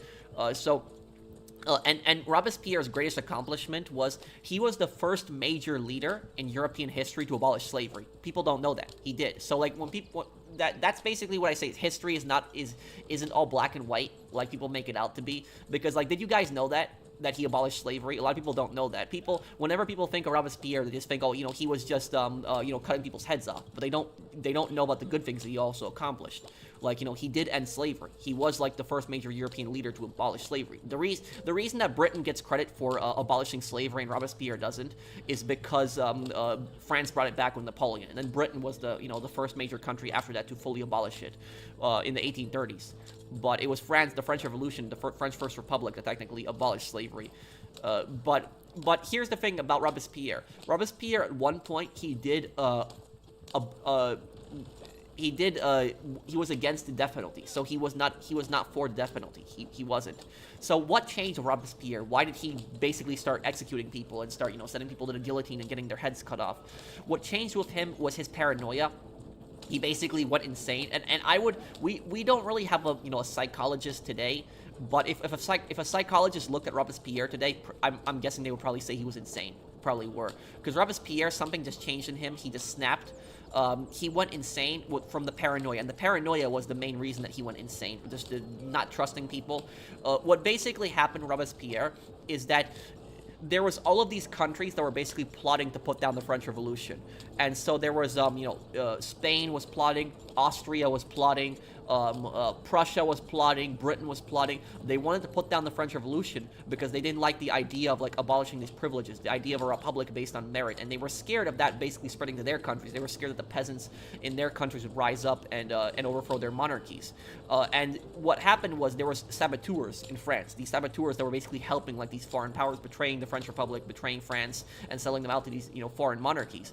And the Austrians were plotting these conspiracies to overthrow the republic, and so they were plotting, like, they were funding, like, these cells in France that were gonna overthrow the republic. But and what Robespierre caught these people, they executed them, and those people deserved to get executed. The people who betrayed the French Republic, they did deserve to get executed. They were, siding with foreign powers that were gonna, invade France.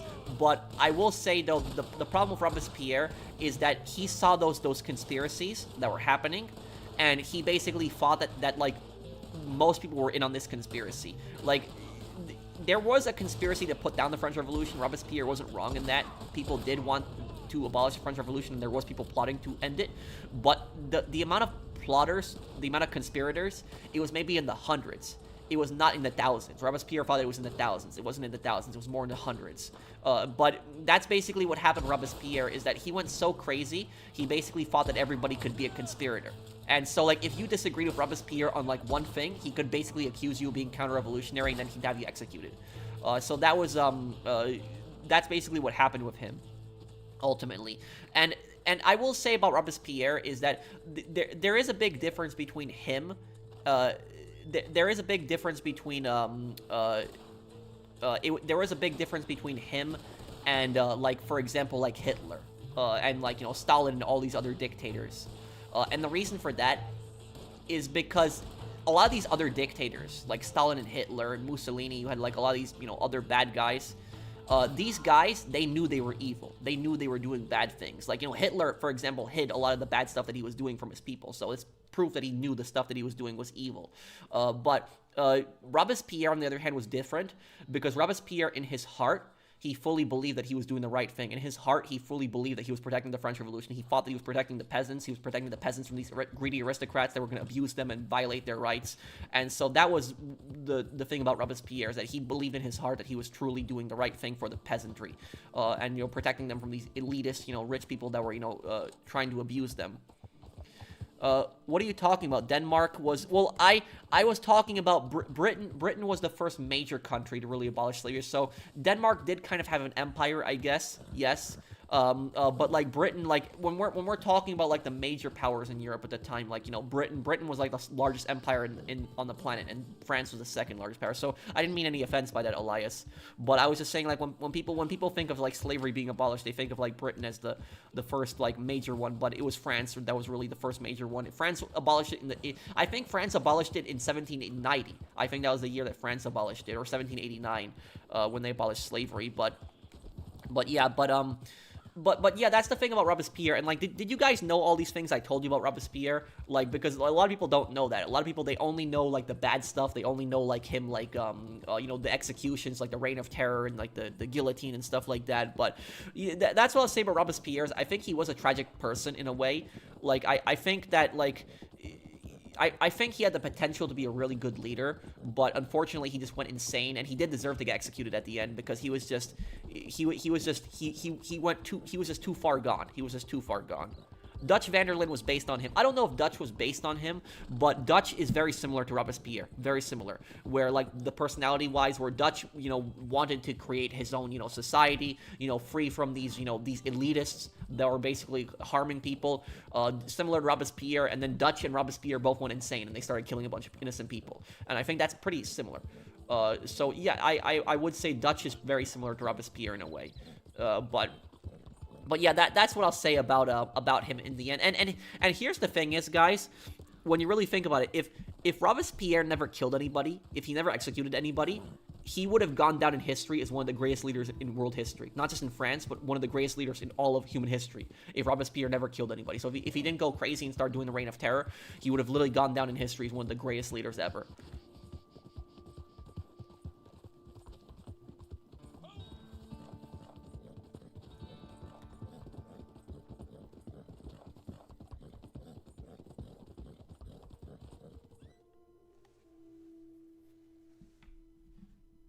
Napoleon II, that was 21 years old when he died. Yeah.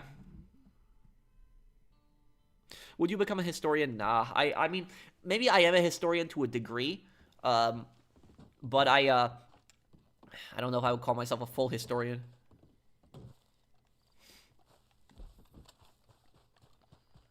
No, I've never heard about that, JBK. I actually played We the Revolution. I beat it. It was actually a very fun game. I did enjoy it.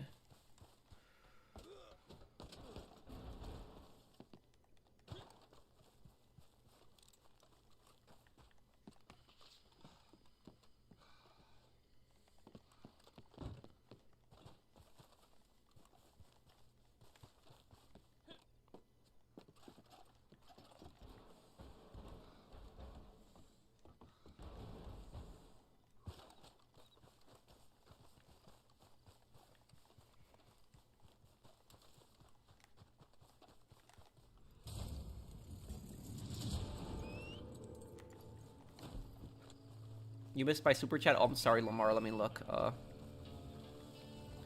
Will I ever want to be a true crime YouTuber? What, the true crime games? I gotta play them one day, yeah. I should play them before GTA 6 comes out. I should get to them.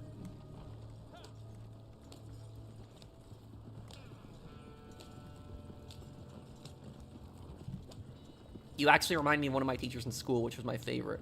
Oh, okay, Elias. Thank you. I appreciate that. When streaming a game pro, what is a copyright violation? Well, when music will start playing during a live stream, and the live stream will get copyrighted, and then the companies will basically take all the ad revenue from that. No, a YouTuber who made true crimes on real life people? Wait, what do you mean, Lamar? Can you explain it?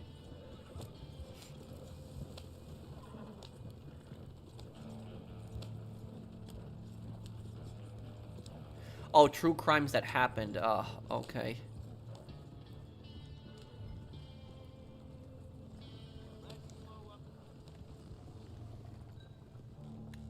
You're done now. What just happened? Oh, crap.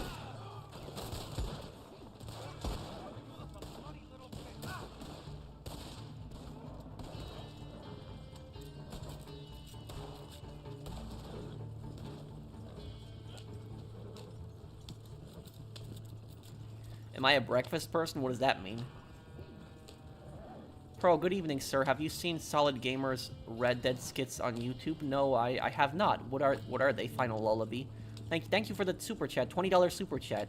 Thank you, dude. Thanks, man. What are they? Solid Gamers.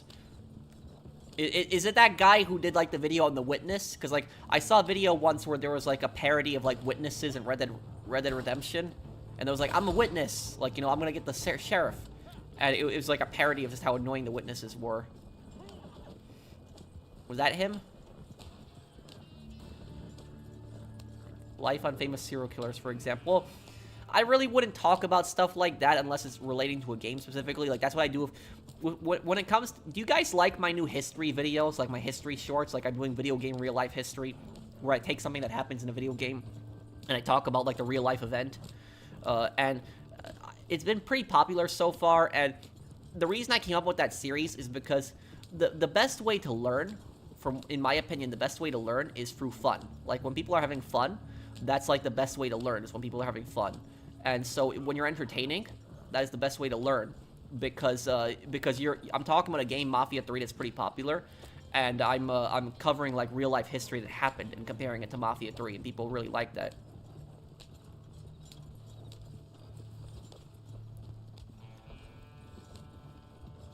Oh my god, look at this route. Oh, great.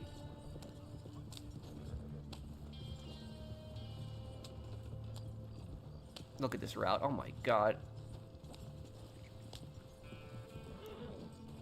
And we also got these guys chasing us, which is just great.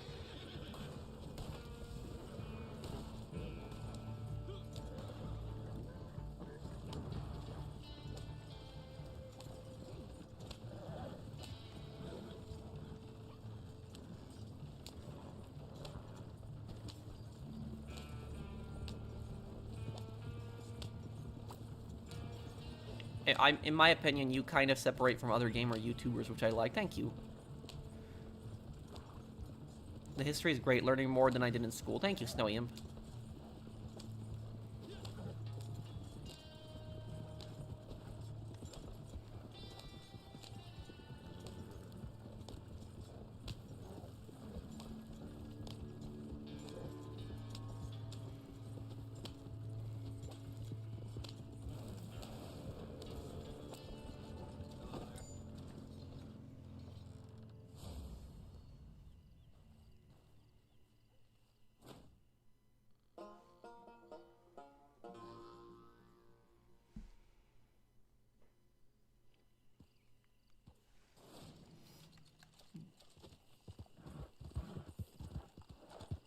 Did I see my comment talking about scammers in Italy? No. Can you post it again?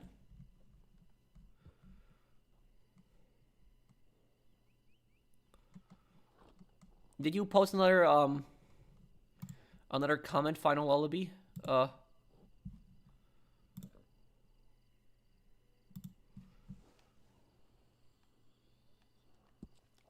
Heading over to Tumbleweed.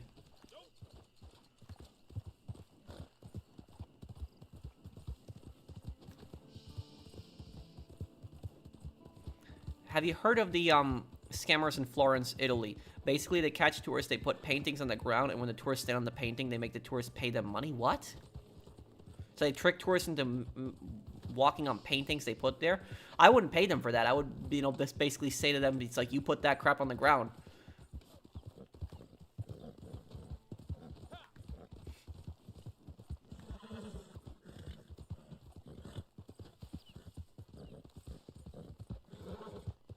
I think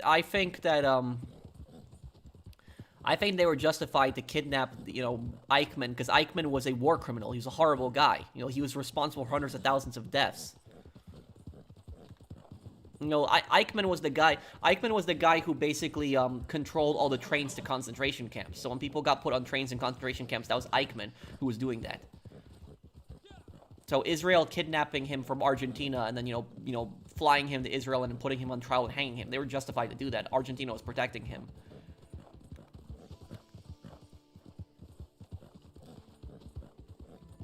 Solid Gamer mashes up dialogues from Red Dead Redemption 2, GTA, Mafia, etc., and makes these hilarious skits. Check out Trevor Phillips in Red Dead Redemption 2.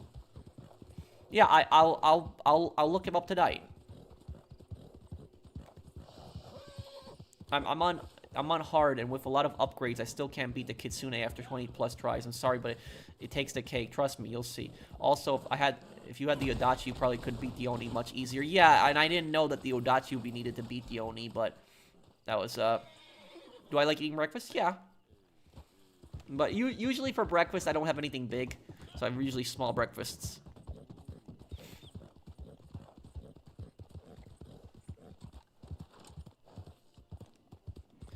Dutch saying they need money to leave. Meanwhile, my Arthur has 10,000 in his back pocket and has donated nothing to but roadkill to the camp.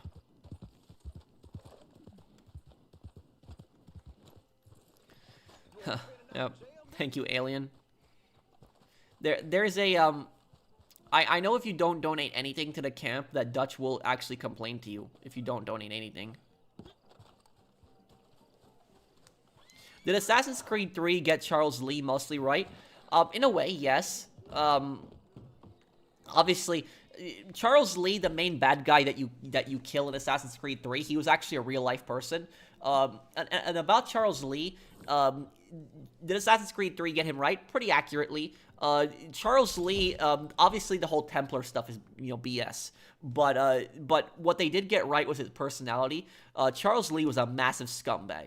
Like, he was like everybody hated him. Like, all the other he was an American general during the Revolutionary War, but all the other generals hated him. They despised him, and Charles Lee was a failure. Charles Lee had actually stayed in Poland for some time, and he tried to advise the Polish king on military matters, and he was just like a total failure in that too. He always thought he was some kind of genius, but he was really a fool. Also about Charles Lee, Charles Lee actually got captured early on in the war. And when he got captured early on in the war, what happened is he ended up getting traded in a prisoner exchange. And when he got traded in a prisoner exchange, he started making more and more mistakes. And there's a conspiracy theory that he was a British double agent, where he was working for the British to basically sabotage the U.S. There was the Battle of Monmouth. During the Battle of Monmouth, what happened was Charles Lee advanced forward. And then instead of continuing the advance, what he did was he just out of nowhere just called a retreat. So he was just advancing in Monmouth, and then he just called a retreat out of nowhere. And when the Americans pulled back on his orders to retreat, the British were actually chasing them and just shooting them in the back. And so he basically got a lot of people killed in that. And George Washington was furious. Like, when George Washington heard about that, he was furious. And in Assassin's Creed 3, there's like the Battle of Monmouth, and he's doing it on purpose to try to sabotage George Washington. But that was a real thing that did happen, where the people were saying that he was doing it on purpose to sabotage Washington. But Washington caught him and said, like, what are you doing? Like, what the hell are you doing? And Washington was not a guy to typically get angry. Usually he had a calm voice, but Washington was like screaming at him. Like, Washington was like screaming at Lee, like, what are you doing? Like, why are you retreating? You're getting people killed. Like, Washington was just furious and was just screaming at him. And Washington basically took away his command. So he took away his command, and he put him on like it was like a court-martialed him.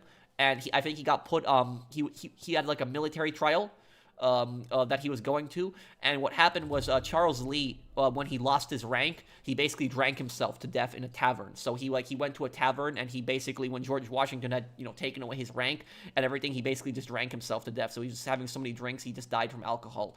And in Assassin's Creed 3, they kind of did that, where he died in the inn, but he died from being injured, and he had a drink with Connor, and then Connor just killed him. But that is how he died. He did die in an inn, but he didn't get stabbed to death. He just died from having too much to drink. But about that Charles Lee stuff is, yeah, when Connor was just so obsessed with the Charles Lee stuff, that did get out of control, and it was like really cringe. It's like, Charles Lee. It's like, where is Charles Lee? Charles Lee this, Charles Lee that. It did get annoying about that. Was he executed? No, he wasn't executed. By the way, I recently finished rewatching all your GTA playthroughs, and that includes the multiple ones for GTA 3 and Vice City and San Andreas. Thank you, Captain Beastwinger. I appreciate the support. Thank you, man, for supporting the channel. Thank you, Alien, also, for the super chat. My best friend was talking about Red Dead 2 when he never even played the game. I had him play it to prove it was a good game. Now he loves it. Yeah, and that's the thing, is there's a lot of these GTA kids that never played, like, Red Dead were saying that, like, Red Dead was gonna suck when Red Dead was a great game.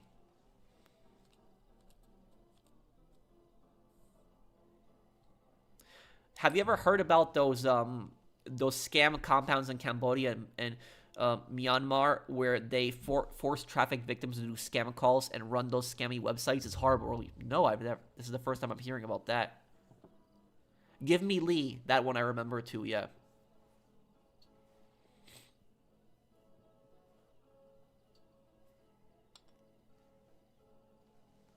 Did George Washington genuinely care for his soldiers? Yes.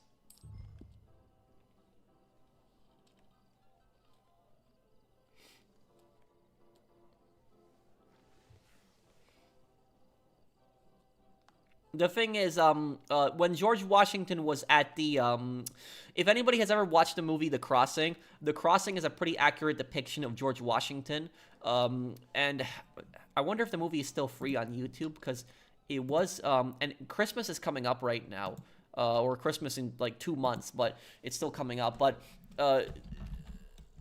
about The Crossing is a Christmas movie, but it's not the type of Christmas movie that you think.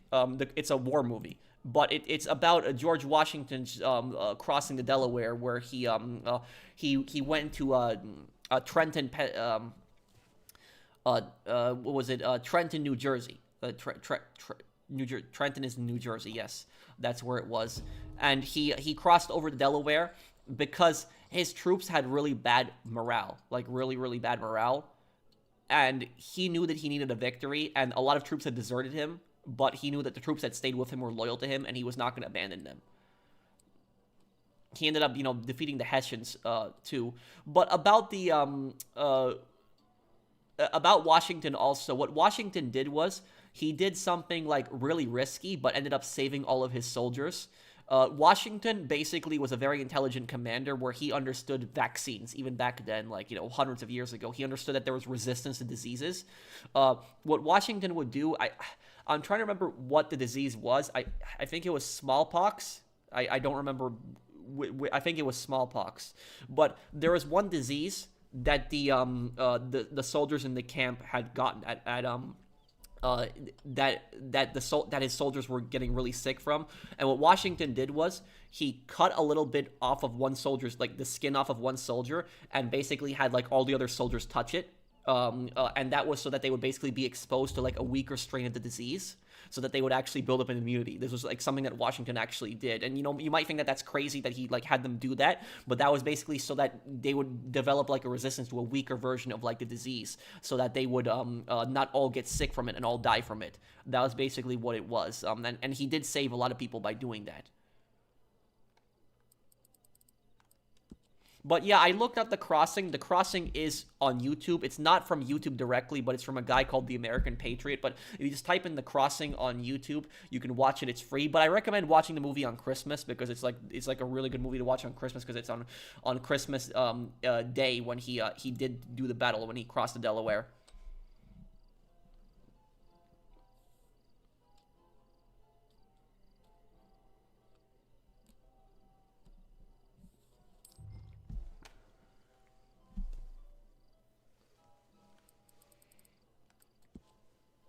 Isn't there a new George Washington movie coming up this year? Next year, Young Washington, yes. I might do a reaction to it. It does look like a promising movie.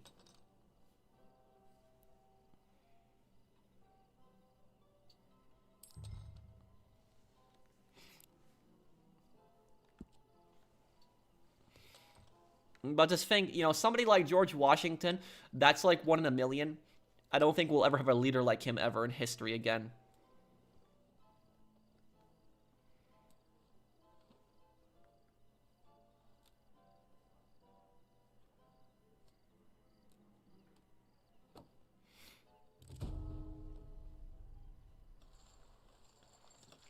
Am I going to do GoldenEye N64 in the future? I don't know how I would play that. I would have to figure out a way to set that up for a capture card. I did play From Russia with Love, 007, which I liked. Yeah, I might do it on Sunday, King of GTA Plus. I'm menacing projects, but I changed my name. Oh, okay, Halloween.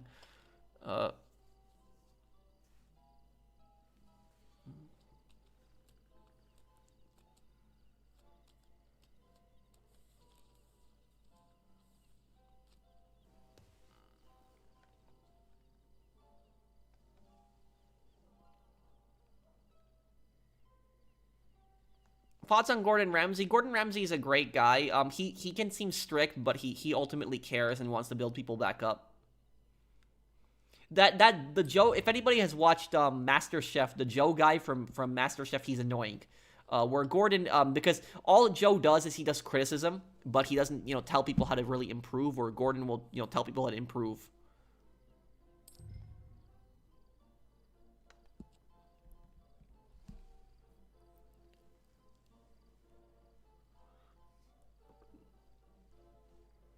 Well, Radix on elite difficulty in Killzone 2 was ridiculous. I don't know. I could never get into Hell's Kitchens. I couldn't.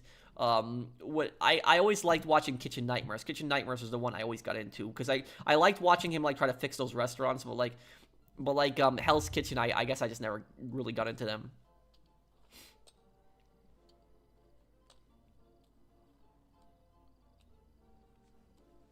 Has anybody ever seen Amy's Baking Company? That was the worst, the worst one.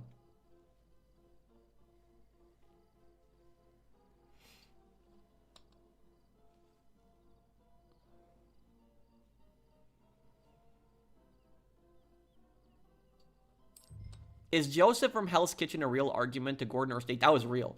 That was very much real. And Joseph is actually a New Yorker. I could even tell from his accent. You know the crazy thing about Joseph? He actually works in a restaurant in Massapequa, which is actually a few towns close to where my parents live.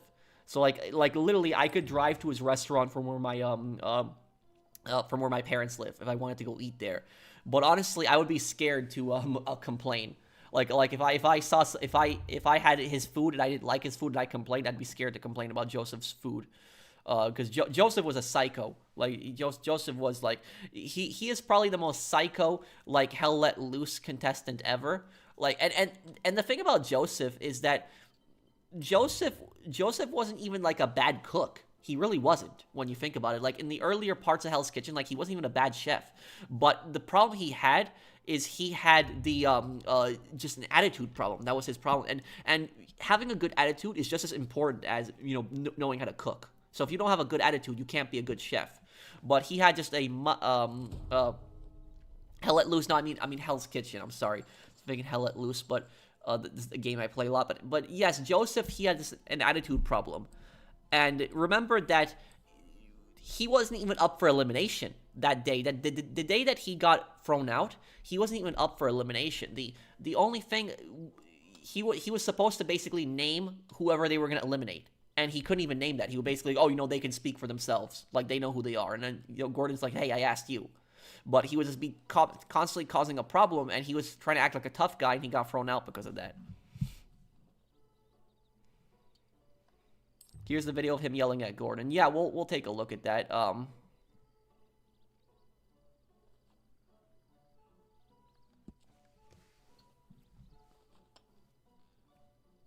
My prediction for GTA 6 French GIGN will be in it. What, like with the thank you, Suggesta. What you mean, like with the Colonel? Patrick, you passed it. I passed what?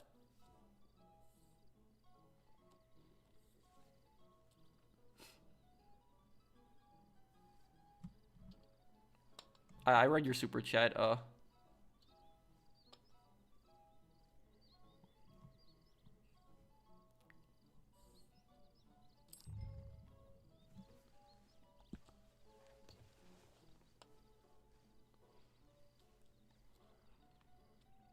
20 years ago, my dad met a World War II veteran who fought in the Aleutian Islands campaign in Adu Island. He was struck in the neck from a Japanese mortar shrapnel, and he was medically treated and discharged. Oh, man.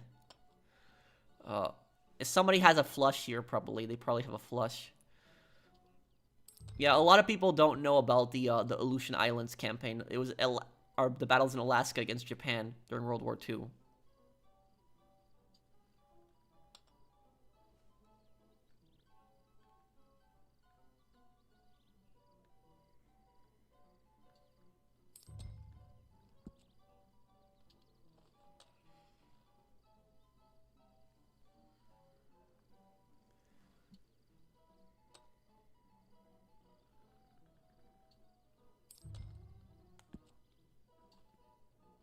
Let's see what happens here.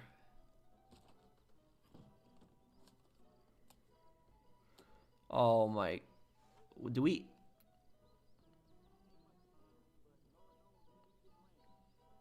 Somebody has a flush here. Somebody definitely has a flush. I'm folding. There's no point. Somebody has a flush.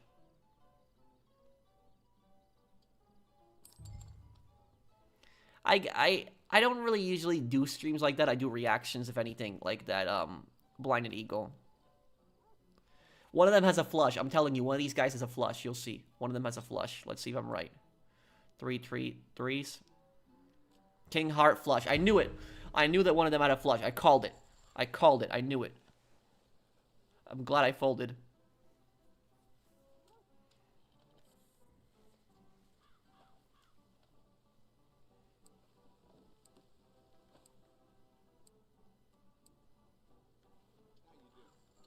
Yeah, Henry is the most, you know, that's one thing I should have mentioned in my I should have mentioned that in my Mafia 2 Henry video, but like Henry is not an Italian name, right? That isn't. Is somebody tell me, is Henry an Italian name? Is it? I don't think it is. Is it? Is there like anything like Henry in Italian? Cuz like he has like the most American sounding name ever, and he's like he claims that he's from Sicily.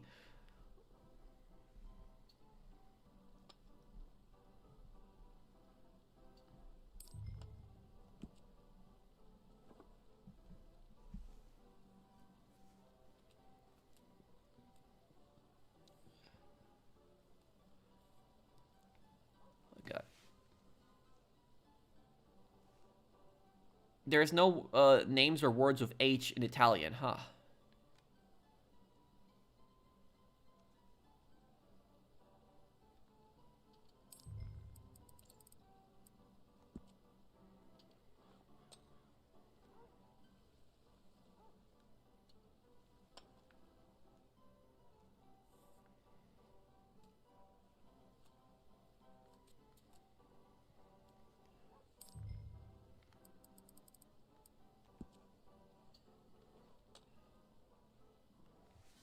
Like, one of the villains is French GIG, and I'm sorry. You don't have to apologize, Sagesta. Yeah, but, I think they might do something like the Colonel story again. You have to see.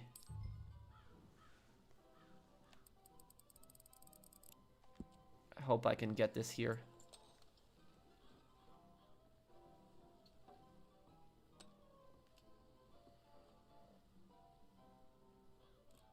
There we go. I don't want to get into that. I don't want to get into that that whole conflict skyline, because it's such a, like, everybody has an opinion on that, and everybody gets so emotional talking about that conflict.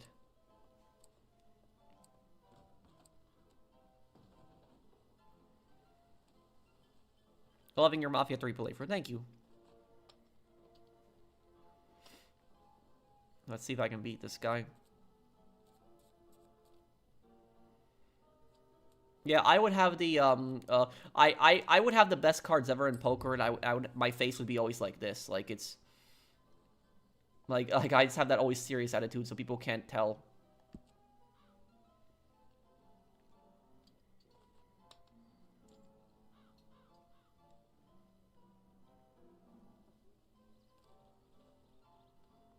Halo campaign involved. Which Halo game is coming to the PlayStation?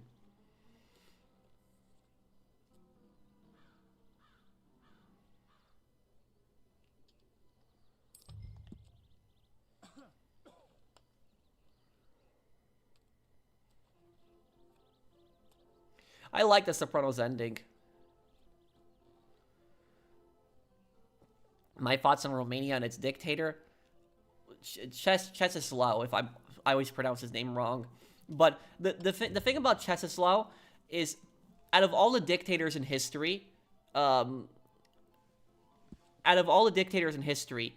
he has the most satisfying downfall of any dictator that I can think of.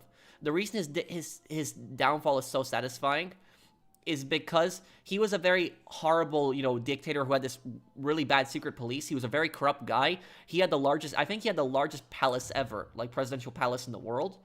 So he was extremely corrupt. But about Czechoslow, the reason his downfall is so satisfying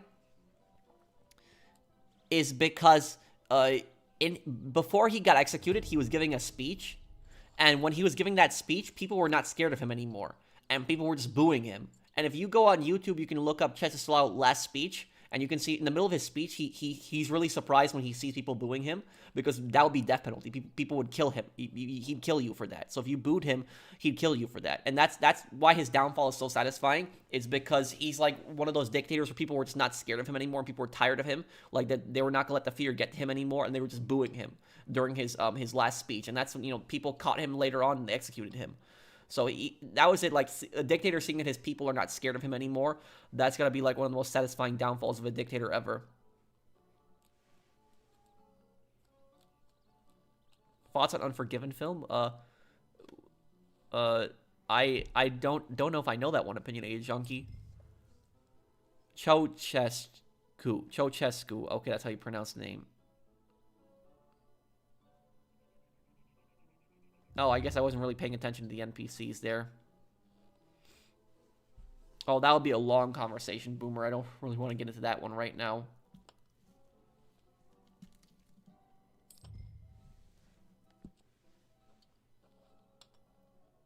Unforgiven is a movie with Clint Eastwood, huh?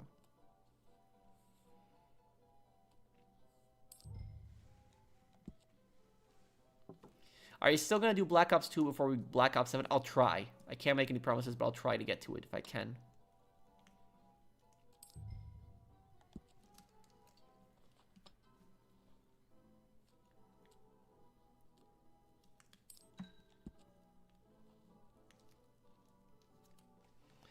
I can't even get any cards.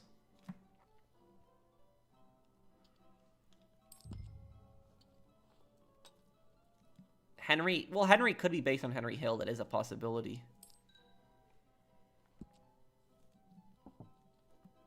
What is the Fallout 4 remaster even going to have? I'll see you, Brandon.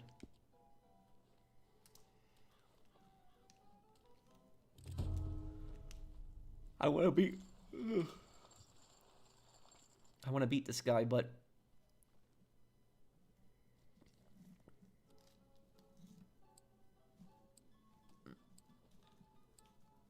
Who had a worse fate, Johnny Sack or Uncle Junior? Uncle Junior, because at least Johnny Sack died, with his wife by his side, where Junior didn't even recognize anybody anymore. He didn't even know who anybody was.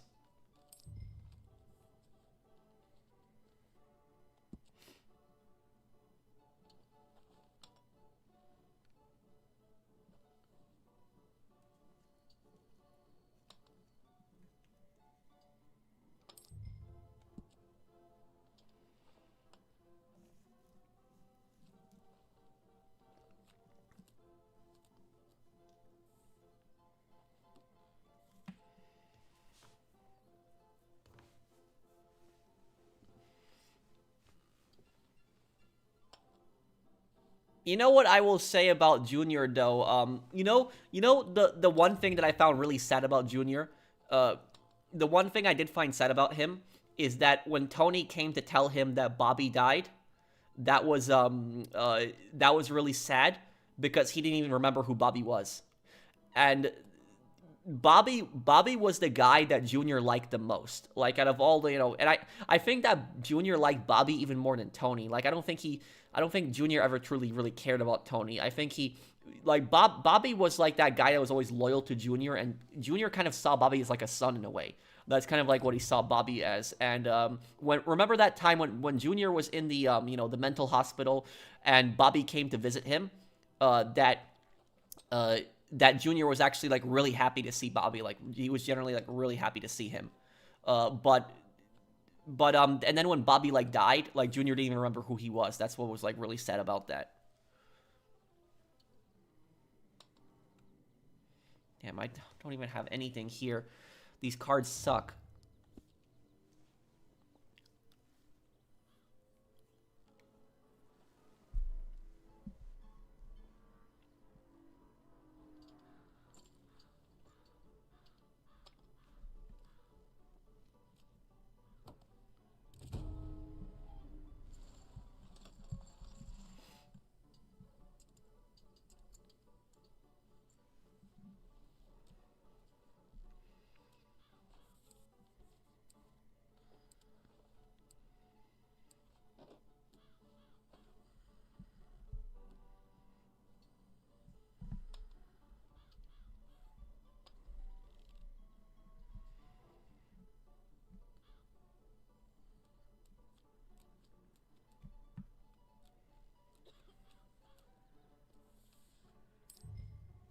Okay, here I got something now.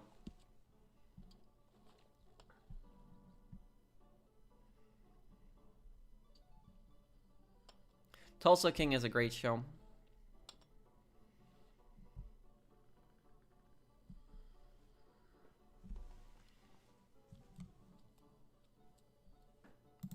What Halo game is coming to PlayStation? Like, what game is that?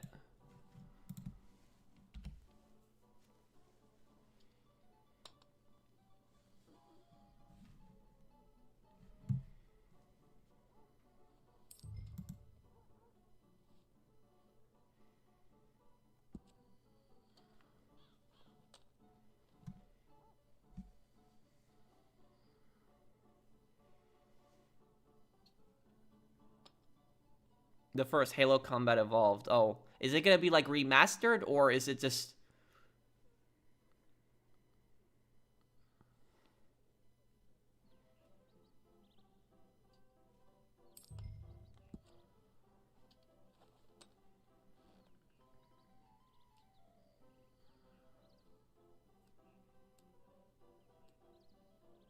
It's a remake. Okay.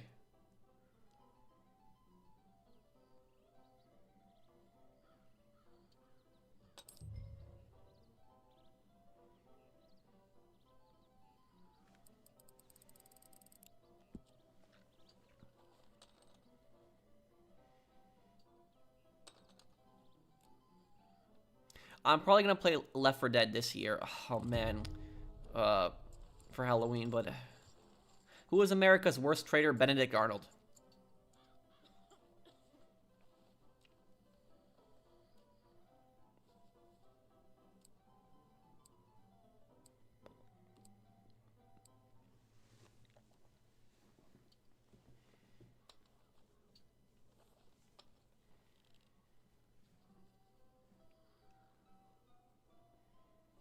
What did Arnold do? He betrayed the U.S. to Britain. He had tried to get George Washington killed for money.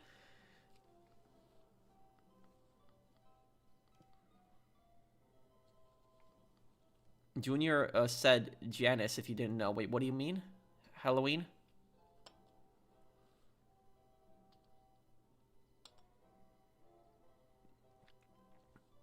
He was an American general that betrayed the U.S. to Britain, and he basically betrayed George Washington for money. He was actually not a bad general. He had helped win the Battle of Saratoga. He was angry about never being given credit for winning the Battle of Saratoga, but that's not a reason to betray your country. He was also accused of corruption. He would actually steal from towns that he occupied. Thank you, Ricky, for subscribing.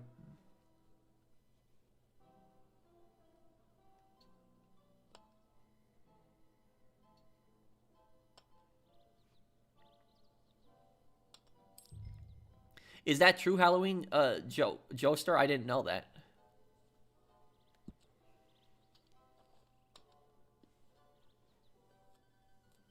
Thank you, Dreadnought Warrior.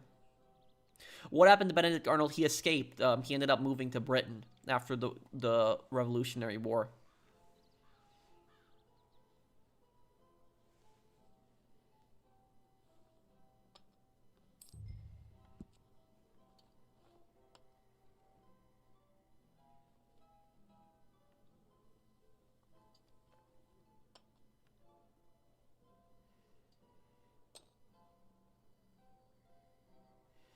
Pro, do you have any advice on PCs? Since Windows 10 is no longer supported and I can't afford a new PC. Well,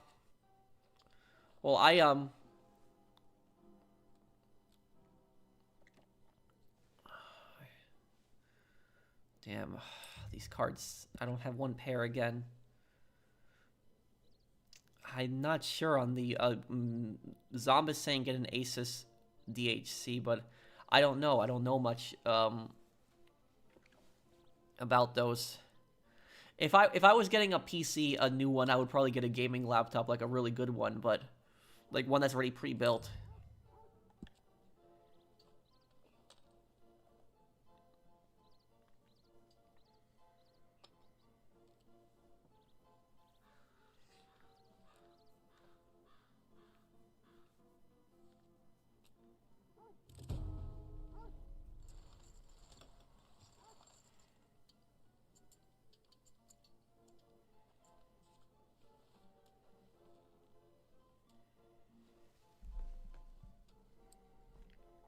Yeah, stay on Windows 10. Don't update it.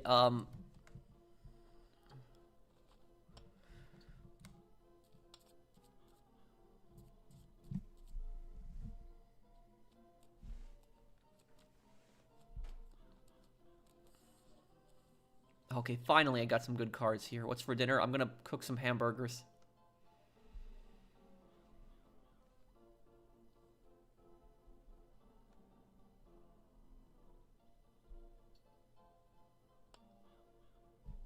What platform am I playing Liberty City Stories? I'm playing the PS2 version on an emulator. You should do a video on how you make soup. It'd be a weird one to make. I love hamburgers, yeah.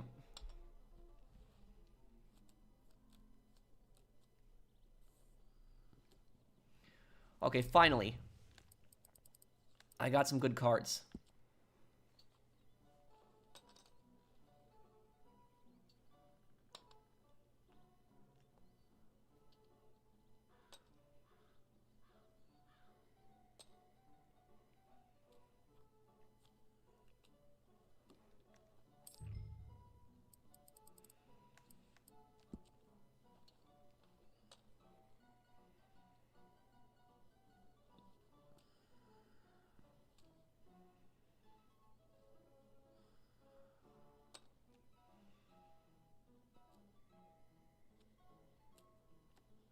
Okay, let's see if I can do this now here.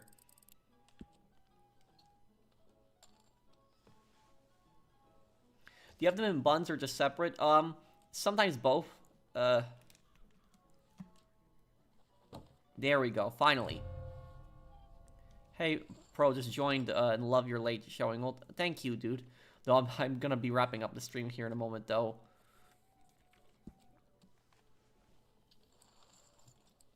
But it's, but we'll be doing an earlier stream on Sunday. I want to see, you know, poker in GTA 6 and, like, you know, gambling games too in it also, yeah. Also, make sure to check out my Liberty City Stories Part 1, guys. Let me put it in the, hold on a second, let me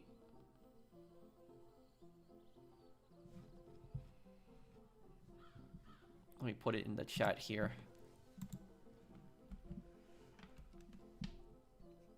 Mahjong for GTA 6, don't give them ideas, yeah. That's for my, my Liberty City Stories, Part 1.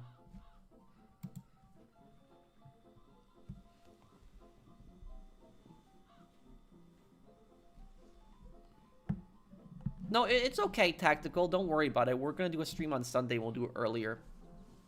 Do you have a second and third favorite game of all time? Maybe Skyrim and GTA 4 also.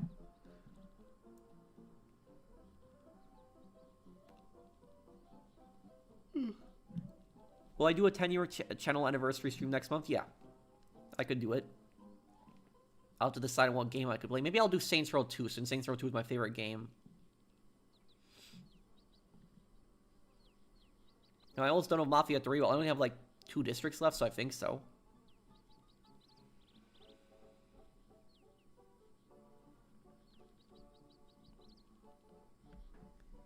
I've heard of it before, Elias, but I don't know what it was. I don't remember what my first PS1 game was, but I did play the Siphon Filter games and also Mega Man Legends. I did play those games, Skyline. Favorite head radio music? I like all of them, generally. I don't even remember the songs. I like Lips music also. They're good. Yeah, we'll do Saints Row 1 on the anniversary next year.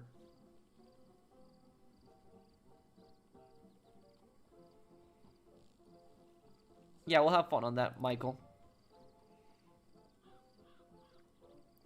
But I guess I guess I'll be going here. Oh, Wild Bill Hickok. Yeah, and Wild Bill Hickok, he got shot in the back of the head while he was playing poker. You know the crazy thing about it? The guy who killed Wild Bill Hickok, when he killed Wild Bill Hickok, he killed him in Deadwood, which is in South Dakota. But and the South Dakota courts found him not guilty. But the thing is, though, is that those courts were not recognized by other states because of the it was in uncharted territory. And then what he did was he went to Wyoming. And when he was in Wyoming, he was bragging about how he, killed Wild Bill Hickok and he got away with it, and he got put on trial in Wyoming because Wyoming didn't recognize South Dakota's courts, so it's not double jeopardy, and he got hanged. So that's, if he would have kept his mouth shut, he would have gotten away with it, but he just couldn't stop bragging about shooting Wild Bill Hickok in the back of the head. The guy was a, loser.